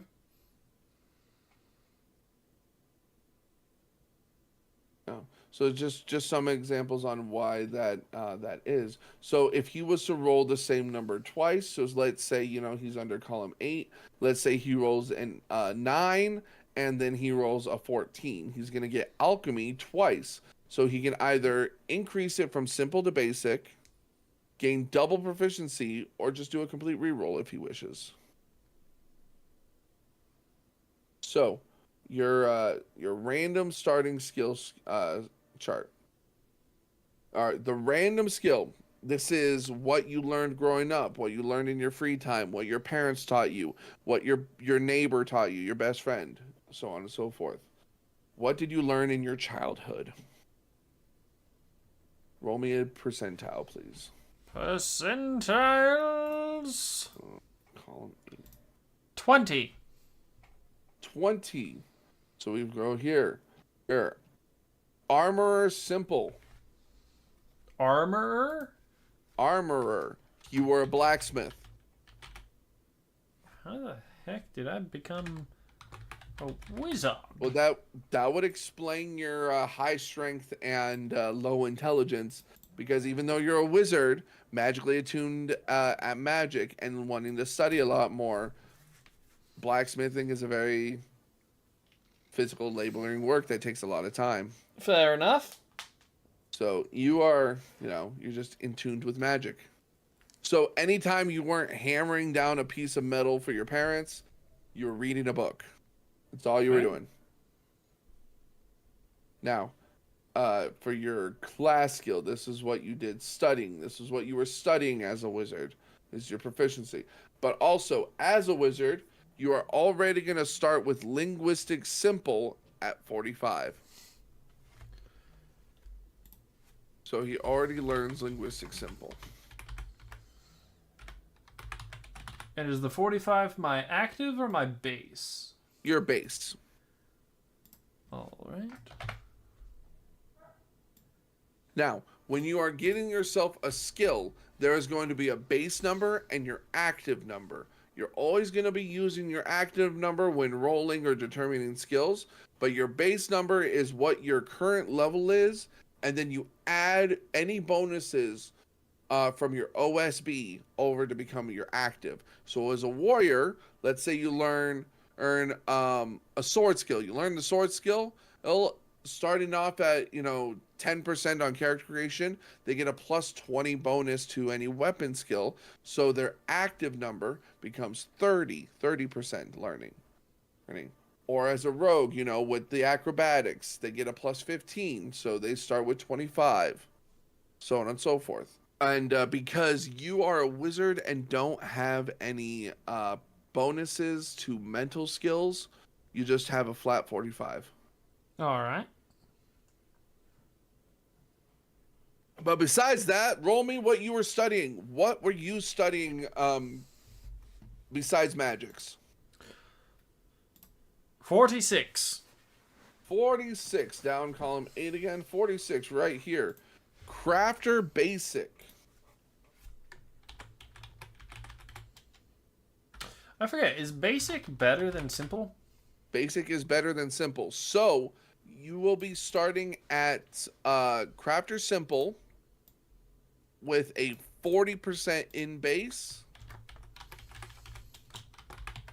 And then you will do Crafter Basic at your bonus proficiency, which is 1% plus your starting active bonus.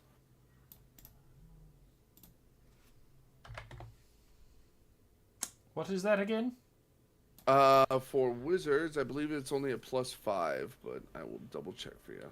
Wizards starting skill proficiency +5%. So your armorer, your base starts at 5%, and your builder basic starts at 5%. All right.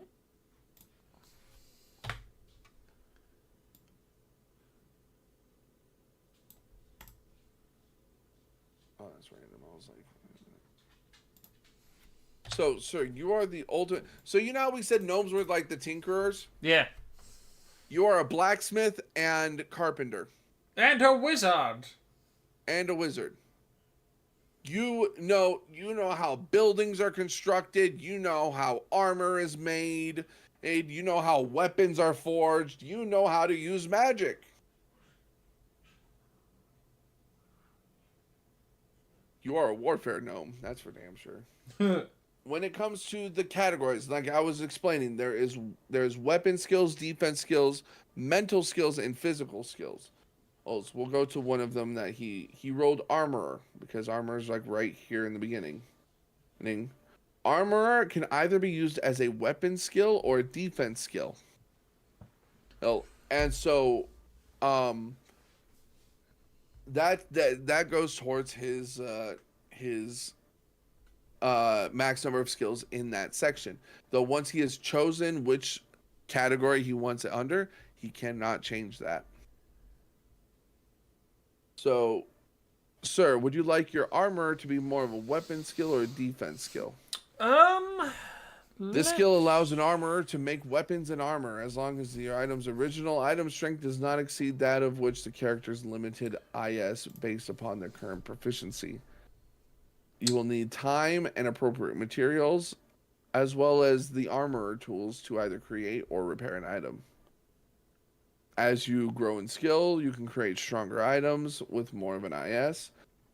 This does not allow for the assembly of weapons or armor that have multiple or moving parts, such as bows, crossbows, or anything of the mechanical sort.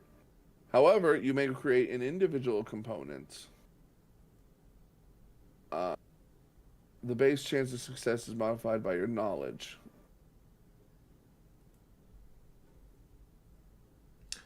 I'll say it's defense.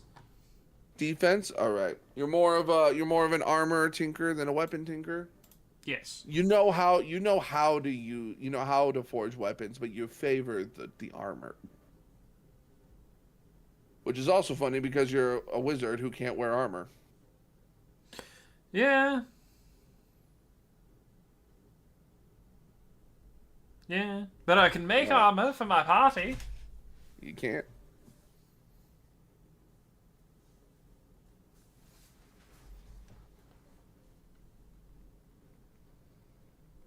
And at simple rank, you may create accoutrements and simple weapons at the rate of 1 item strength per hour. And you must roll hourly. You are unable to repair items at this rank. At basic, you're allowed to create and repair accoutrements and simple weapons. And then the build and repair rates are at 2 per hour. So, see, it just kind of gets you better and better. And then now we go to the next skill, which was... what? Next skill is linguistics. Next skill is linguistics. It is a mental skill. Can only be used in mental. You must use mental. Mental. This skill allows a character to fluence in additional spoken languages beyond their local dialect and the common language of the 12 character races. It also allows a character ability to read and write in any language. A character without linguistics cannot read, write, or cast spells. As a character improves in linguistics, they learn more complex spells and reduce the time it takes to copy a spell if the appropriate materials are available to them. The spell time and copy per stage in the hours does not need to be performed in a single continuous block of time. A stage 2 spell will take twice as much time to copy as a stage 1 spell. When using the skill for the communication and understanding of languages other than that of the character's primary, a successful and failure chance will generate training points. The category of skill was assigned. The base chance of success is modified by the knowledge and cumulative direction of the referee. Carrying on, what is so with the simple, so you don't get any like special abilities with linguistics. It's just how long it takes you to copy a spell and how long it takes for you to, or a chance of you learning a new language, as well as the maximum number of spell stages you are allowed to copy from. I cannot wait till the spell book is released and we get to have stage 10 spells, which in the base book we're only up to stage 3. We only have partial. We have almost all of stage 1, almost all of stage 2, and only a partial amount of stage 3. And when the wizard book, or when the spell book comes out, the spell and alchemy book comes out, we will have all of the spells and all of the alchemy, all of the poisons, all of the potions. I'm excited. Sorry, I went my little nerd kicked out on that. What is your next skill, sir? My next skill is crafter, both simple and basic. We had to go back up because these are alphabetized. Crafter. It can either be used as a physical skill or a mental skill.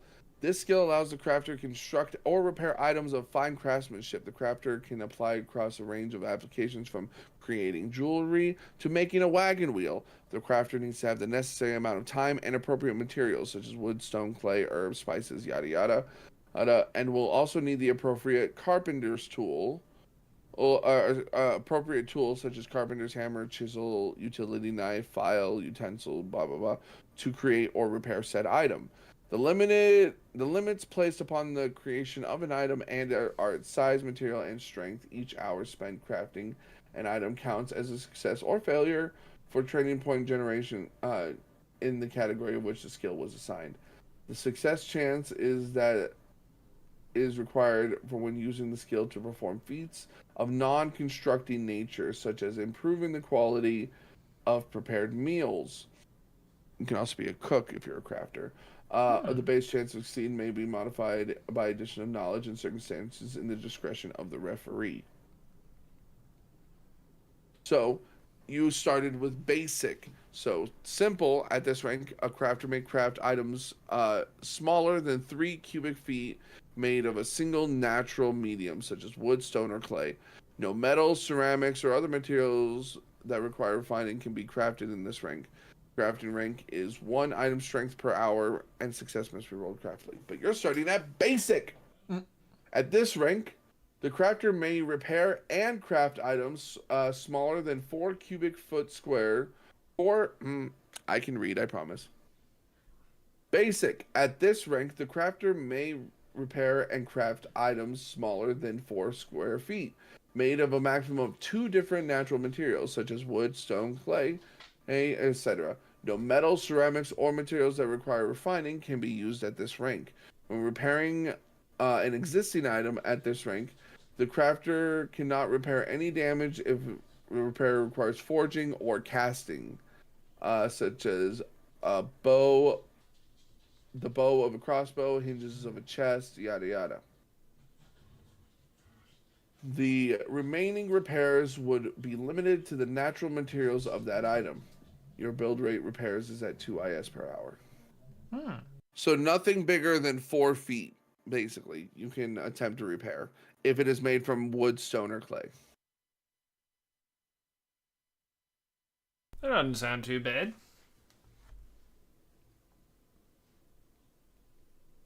Yes. And would you like to make that a physical or a mental skill? That's... I'll do physical. Just have 1 of each. Fair enough. All right, sir. And that is it with skills, I believe, because you only got 3. Yes. Yes. Now we get to go to spells. Spells! Magic is the integrated integral. Magic is an integral part of a curia. This section gives you the rules and partial list of spells as intended as a guideline for how spells work and interact. Spells are constructed to allow any character the option to learn and use them. So here's just the general rules on how a spell would work. Reading a spell, we got the time of cast, how long it will take to cast. Initial memorization time. Initial memorization time is how long it takes you to memorize and learn this spell. This is essentially you learning a new spell, and it is the amount of hours to learn minus your spell OSB. So because he's a wizard, if a spell took 50 hours to learn, minus his 45 from spellcrafting, you would only need 5 hours to learn this brand new spell. To learn a new spell, to completely learn a new spell, must be done in a one set amount of time, with only the distractions being food and sleep. Assuming that you have 8 hours of sleep per day, and you give off 3 hours for breakfast, lunch, and dinner, that only leaves you 13 hours per day to memorize a spell. So say you have, say even with your OSB minus 45, say it still takes you 20 hours to learn a spell. You must spend exactly 2 days learning that spell with no distraction.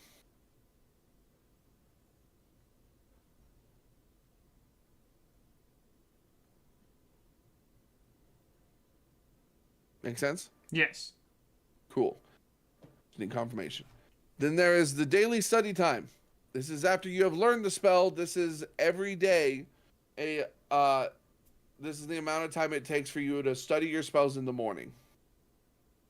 I mean, because so when you set a spell list, these is like, these are you got. It's basically depending on your party, but standard when you're packing up camp, it takes an hour to pack up camp. So you have an hour to study spells that you want to use for the day.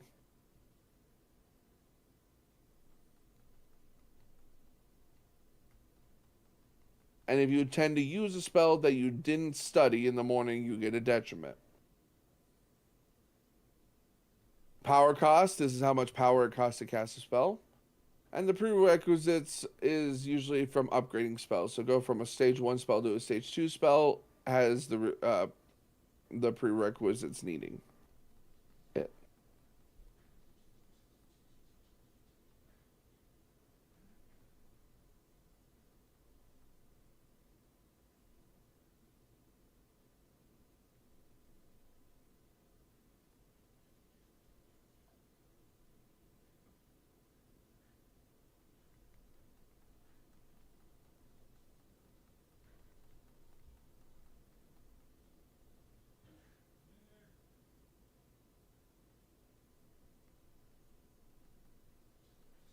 Oh, my apologies. What's that? A warrior does not have an OSB in spells, thus they could not receive purchase points even if they got the linguistic spell at rank 1. Oh, good. So you don't learn any spells. No. Not yet.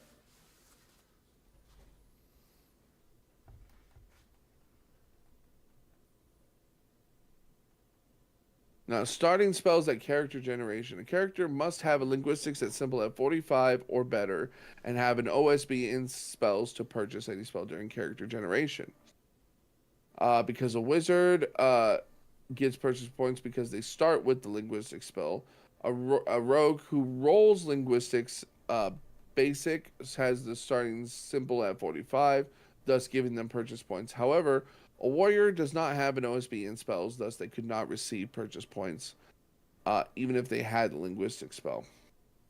A character will receive a number of purchase points equal to their starting power point score, plus any additional ones from your background. So you had 1. So what is your power? My power? Your PowerPoint score. At the current time, my PowerPoint is 6. 6. So you have a +1 from your background, so you have 7 purchase points. Sweet. Yeah. These purchase points may be purchased to new spells. So when you spend purchase points, you may use to get a new spells. As well as if you choose not to, you can use remaining power points to power up existing spells by 5%.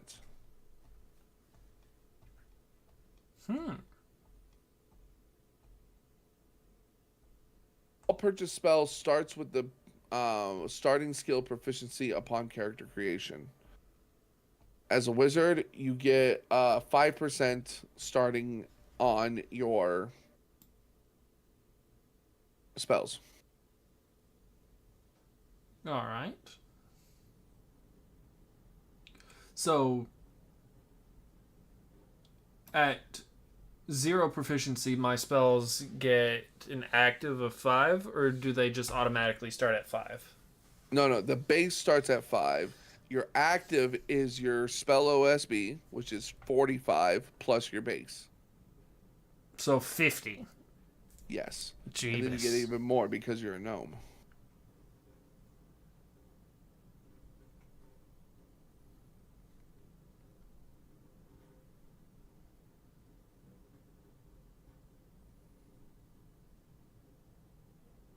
Now, here are all the rules on spell casting, on whether or not you have the spell memorized, the detriments,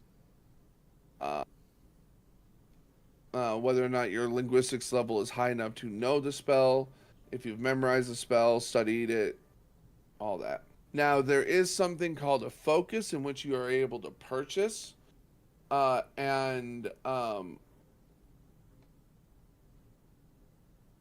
you can make a focus yourself.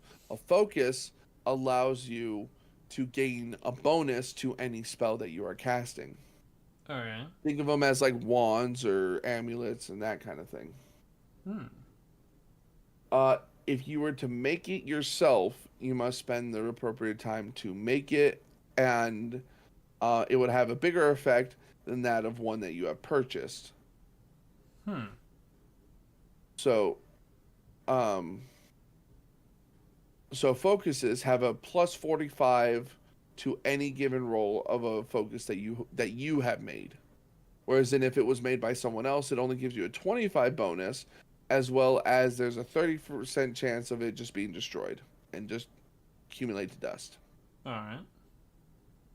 Now, a focus can only be casted in a certain spell. So you pick one spell, if you like, say, example, Wand or Fireball. It can only be used to bonus for the fire.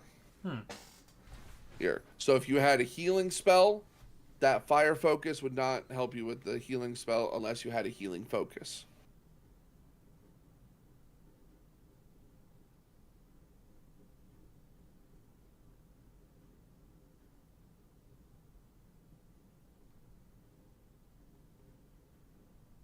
Now that being said, Ed, would you like to purchase spells now, or would you like to do that later?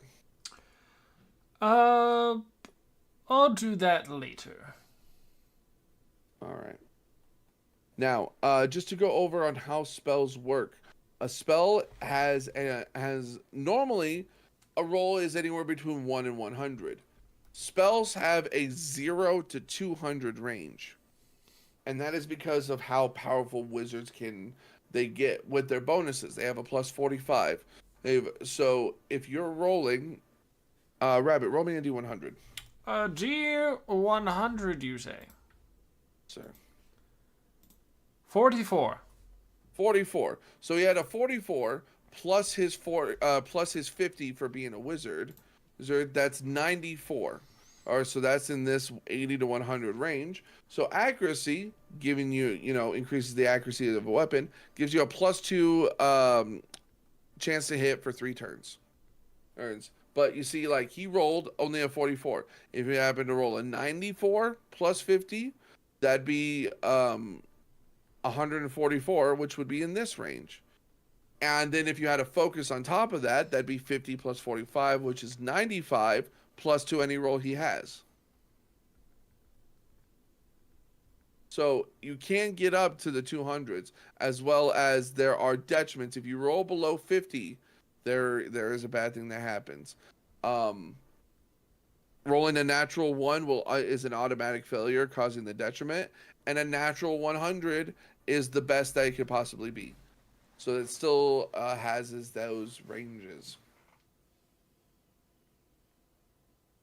But see, like here, when it says cast time 1 second, this is instantaneous, it just happens. Whereas in the Ares Blessing, it takes 1 turn. You can choose to hold that spell for concentration and hold it. You get shot, you can move around, and you can hold it and attack, all those great things.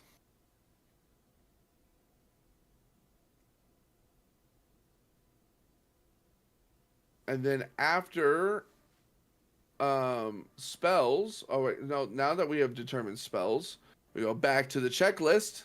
Down our checklist, we have determining background, determining starting money, determining skill chart, determining skills, determining proficiency, and purchase spells. Now we must compute the combat numbers.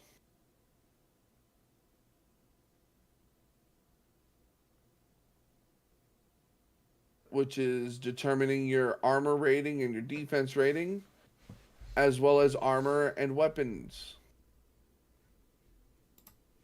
Alrighty. Determining familiarity adjustments for those weapons, and determining avoidance rating and defense rating for your armor, and compute the parry and shield version if you have some.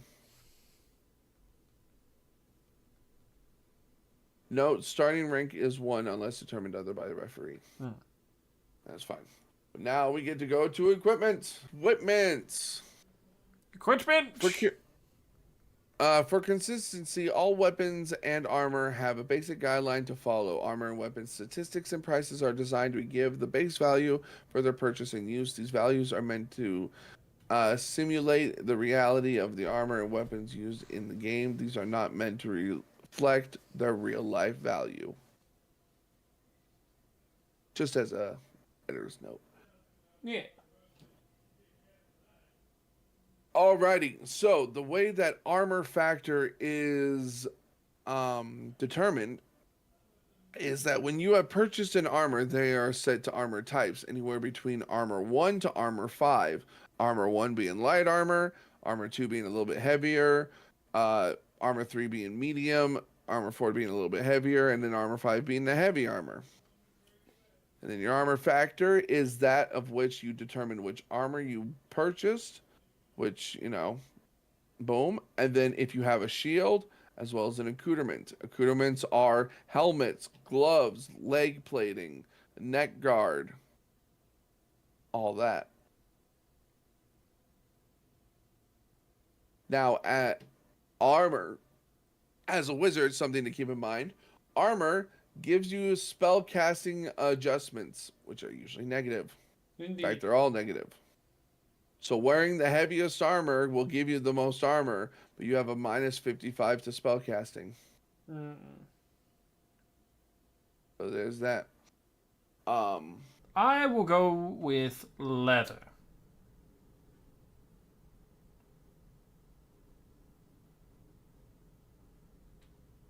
That's it. It just says leather. Yeah, leather armor, yeah. Yes.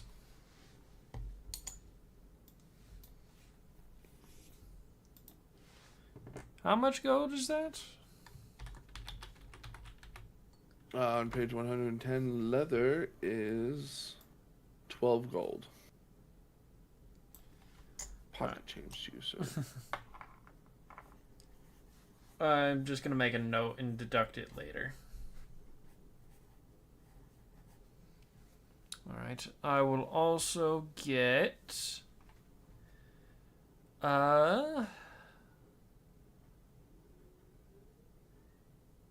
steel bracers.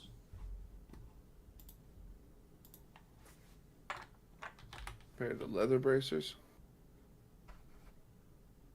Wow, steel bracers doesn't have a spell detriment. Nope.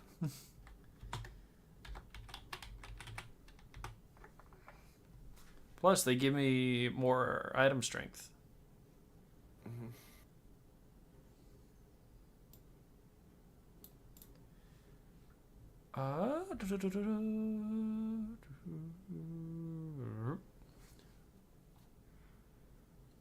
And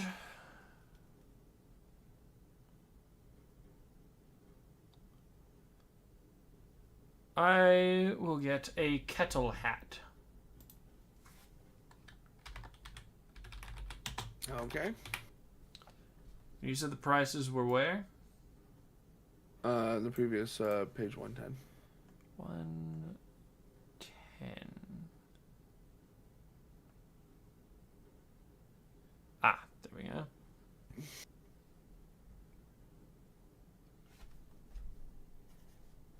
Steel bracers, 15 gold.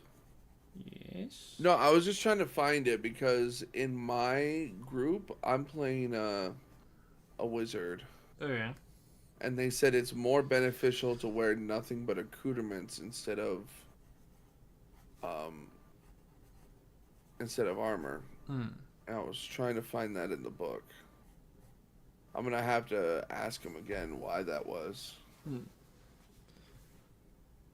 I mean, from what I can see, from what I picked, I have no spellcasting adjustment. You just have that DF adjustment. Yeah. What is that, -1? Yeah.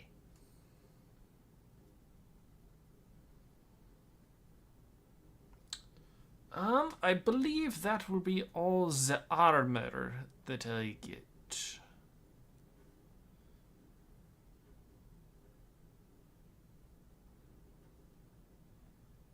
Yeah, it's something to do with the armor breaking. Ah. Now we are so with your armor, See. we are going to I'm going to need to pull up a character sheet just so I can have these words.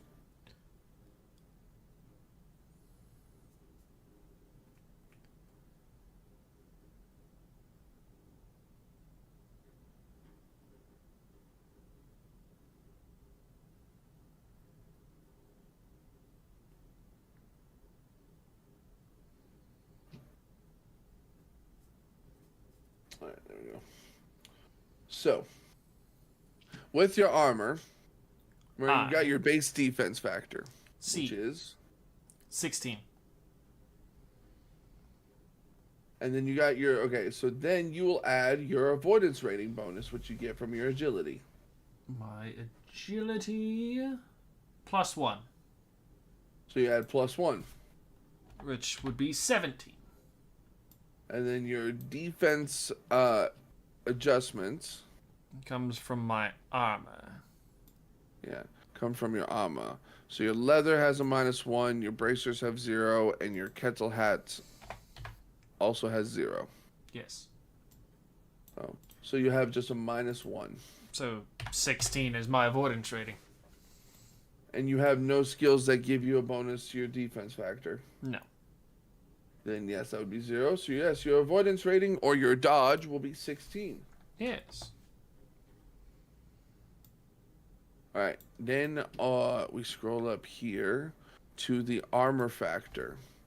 So your armor factor, you have leather, which is an A1. Yes. Then you have 2 accoutrements, Yes. which makes it 35. So your armor factor is 35. So you have your avoidance rating, your armor factor, your skill adjustment. You don't have any skills that increases your armor.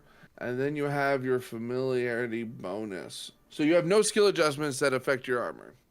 Then we go over to armor familiarity. So when you have familiarity, you have a familiarity bonus to the items you are currently wearing, your armor and your weapon. It's how familiar you are with it, how well you've practiced with it, and the more you practice with it, the more you get better at it, and the more bonuses you get. So familiarity bonus, You have 0 right here. So you currently, yeah, 0 familiarity, which gives you a minus 20 armor.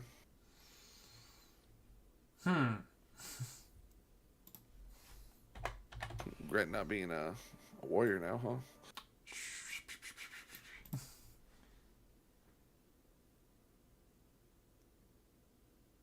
Still 31. And then you have no other adjustments. No. No, sir. You do not. All right. Page 41. Okay, cool. Now we get to go to the weapons. Hooray! All right. If you would like a weapon. To my knowledge, I can't really use one very well, can I? Yes, because according to the... Where are you, little stinker? According to the gnome. Due to their outer, shorter limb length, body size, extend their length of the flexibility of their fingers, they get a +5 bonus to all spellcasting rolls, as well as a +5 to all physical skills that do not have a weapon or defense in the category. This, however, means that they cannot give the same leverage to the melee weapons attacks as other races. They have a -3 damage adjustments, only the damage adjustment, against opponents when they are attacking with a hand-to-hand combat or any weapon that does not have the projectile or thrown category. So you can use a ranged weapon. Would that Without count as a detriment. bow? Or would that count... I mean, that's a projectile. Yeah, any projectile weapon or thrown weapon, you will not get the damage detriment to. But also, your skills. Let me go back to your skills real quick. Yes. You have the crafter basic, I believe you said was going to be a physical skill. Yes.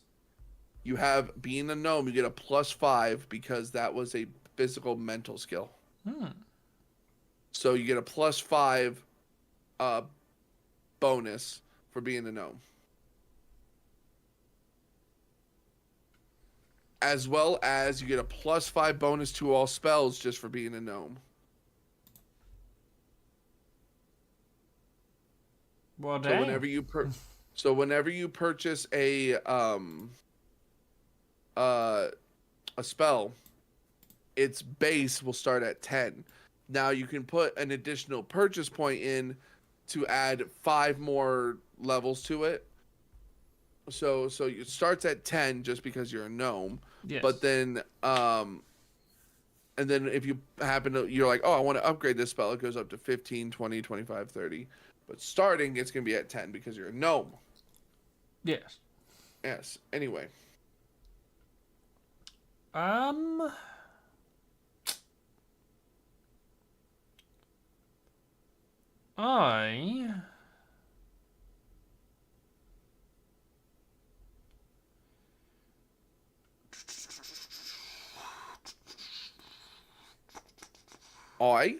I am thinking.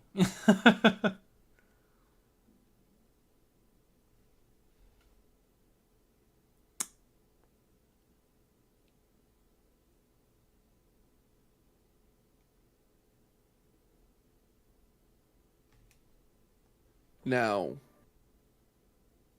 if you would like a ranged weapon, the hand crossbow only requires one hand to shoot. That is So you can still cast a spell with it. Yes, I believe I'll do that. Or the throwing knife. Or, And crossbow. Okay. So, going down here, weapon attack data. This all revolves around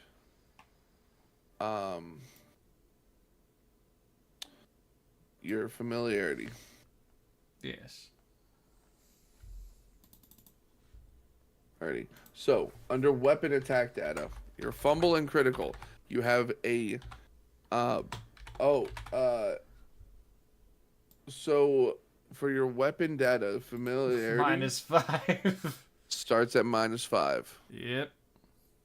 You can never reach 100% with a weapon, by the way.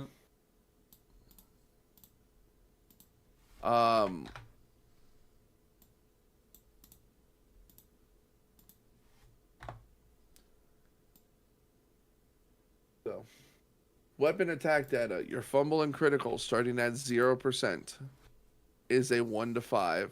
So you will fumble or critically miss if you roll a 1 to 5. Yes. Your critical is a 100. Familiarity attack adjustments is at a -10.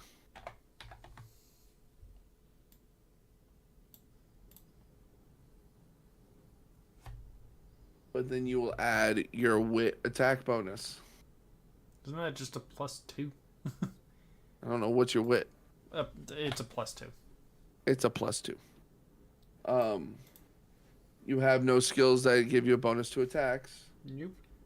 And no other magical effects, so your total attack adjustment is -8. Now, explaining that to the guys watching the video. Oh no, starting off, you will have a negative to your attack, but do not worry, having a negative is not necessarily a bad thing.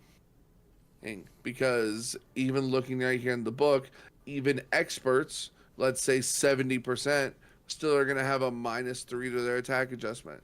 Now, granted, you can get rid of the negatives through leveling up familiarity, increasing your wit, as well as having any magical bonuses or skill adjustments. So leveling up skills, like if you had a weapon skill, that gives you a bonus to attack. If that leveling that up will get rid of your negatives. But starting off at rank 1 with a negative is not a bad thing. You just have to progressively get better at making it not a negative.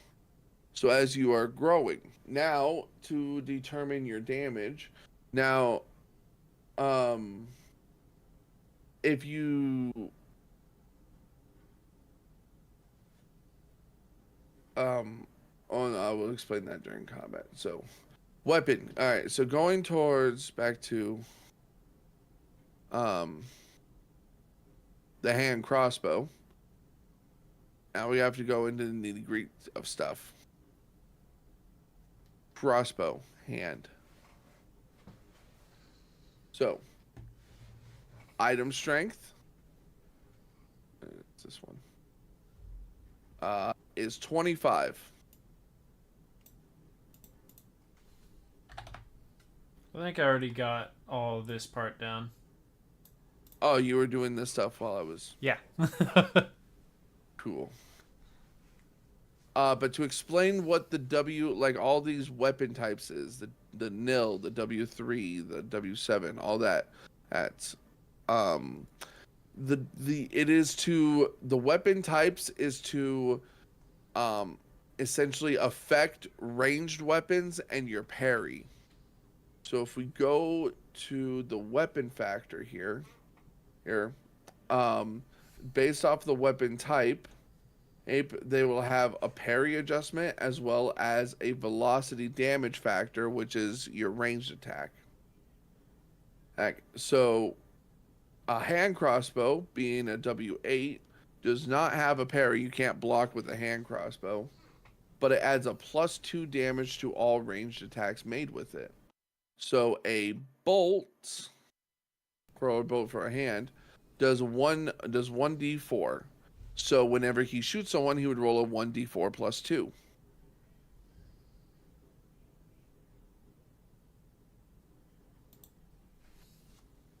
And because it is not a melee weapon, he does not get to add a strength bonus to it. But that's before my familiarity bonus, yes? Yes. And a familiarity bonus, you believe you still having a 0 familiarity in it. Yes. You have a 0 damage bonus to it. As well as any skill bonuses to it, but you know.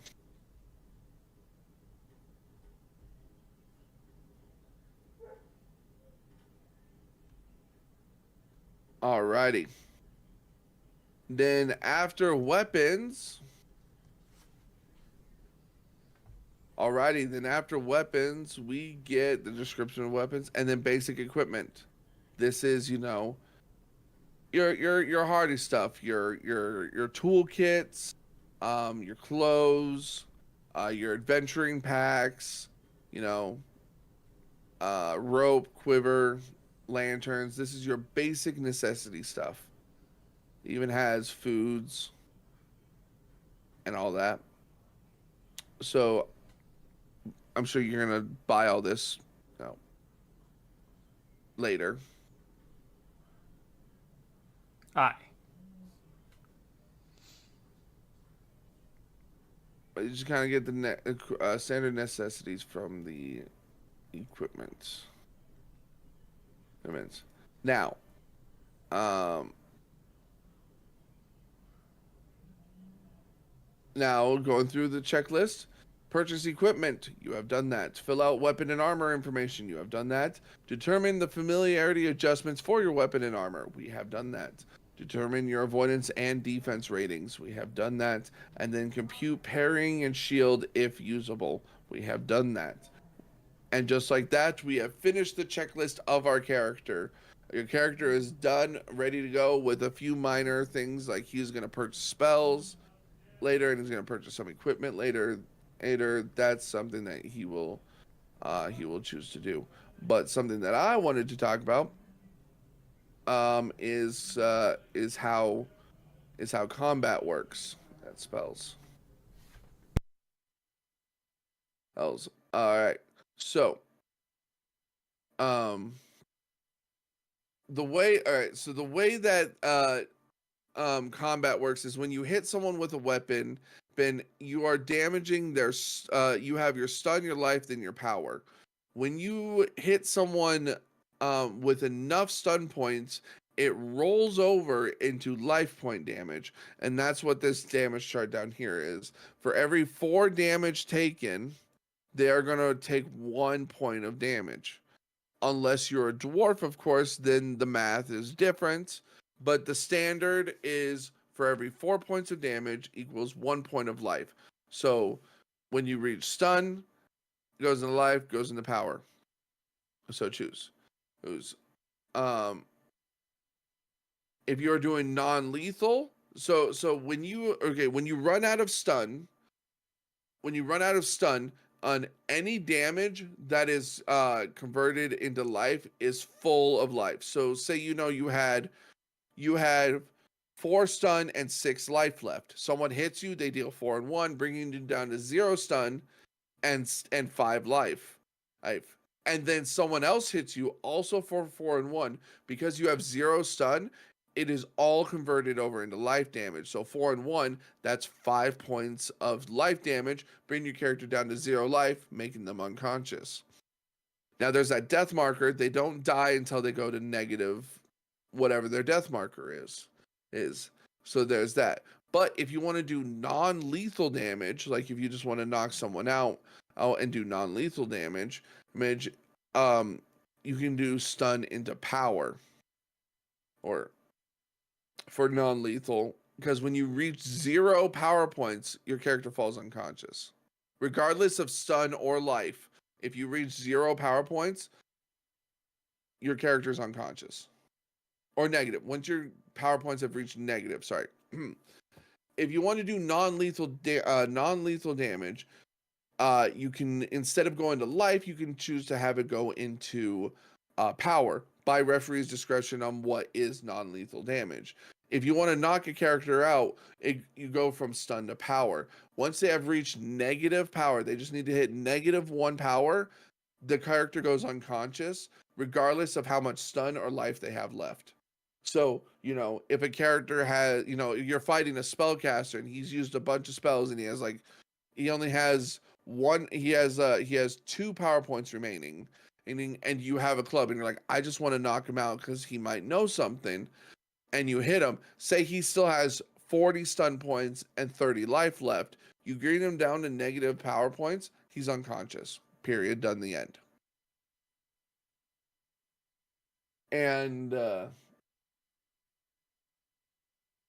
And so after every scenario, and also you guys have probably heard it in skills or some other note that we have read, that it generates training points. Training points is what you use to level up or rank up your skills and your weapons and armor. So after a battle, or after a skill usage. So let me go to skills real quick.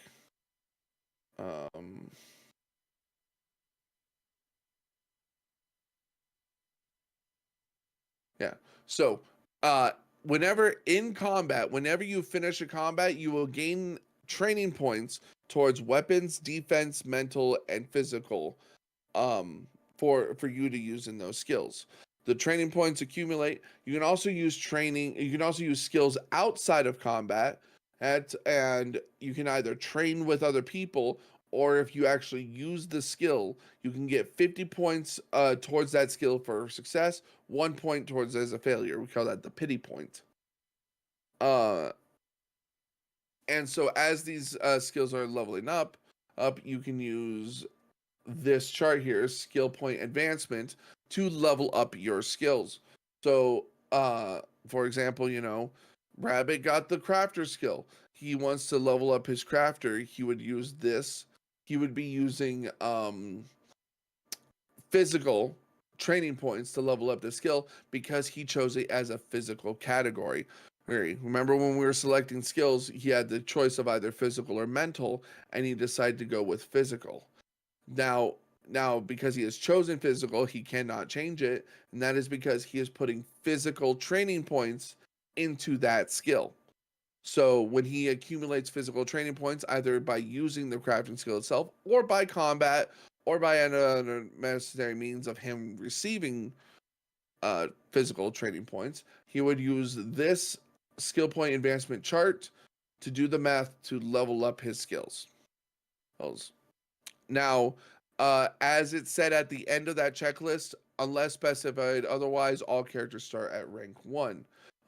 As you gain training points, as you guys gain training points through, your weapon, your defense, your physical, and your mental, you add all of those up to create your total amount of training points received. You never spend your total on anything because your total is what is earned to rank up. This is essentially like, we use rank instead of levels, but essentially this is you leveling up. So when you rank up, once you've reached a total of 1,000 skill points earned in all categories, you can rank up to rank 2, 3, 4, and 5, and such. When you rank up, you get to increase your stun points, your life points, and your power points as you rank up, though they can never exceed the maximum value. Rank is based on the total number of training points your character has earned. This total is a cumulative amount for all 4 categories: weapon, physical, defense, and mental, as well as any individual training points or skill usage over the life of your character. Creatures will also have a rank value. This allows the referee to match up creatures with the current rank of a character that is not this rank is not announced to the players and is only used by the referee for determining a fair play. So when a creature has a rank, that's determining their challenge rating. But yeah, as you increase rank, you get better, you get stronger, and so you accumulate the 4 training points that you use. So you will be spending, let's say you have a weapon, you have 200 weapon training points. You'll be spending those 200 weapons to level up your weapons. Defense for armor, physical for skills, weapon also for weapon skills if you have chosen a weapon category. Now, for stats, you can use training points to rank up your stats, to increase your stats. Now, now this is why you had to learn on what was a major attribute and which one was a minor attribute, because major attributes cost less than that of a minor attribute. So, a wizard, his major is IQ and ego. He is allowed to use mental, weapon, and defense training points, but not physical training points, to rank up these.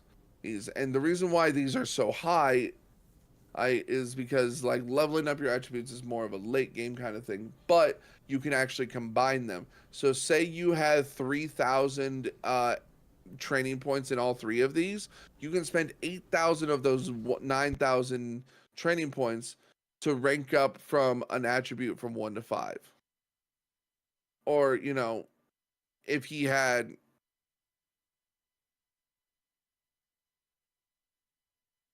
a total of 16,000 between these three, he could increase it from his 13 to his 14. You know, so that is the on how training points and combat work.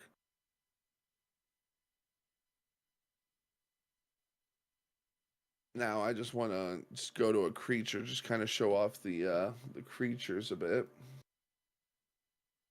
which sometimes they don't show.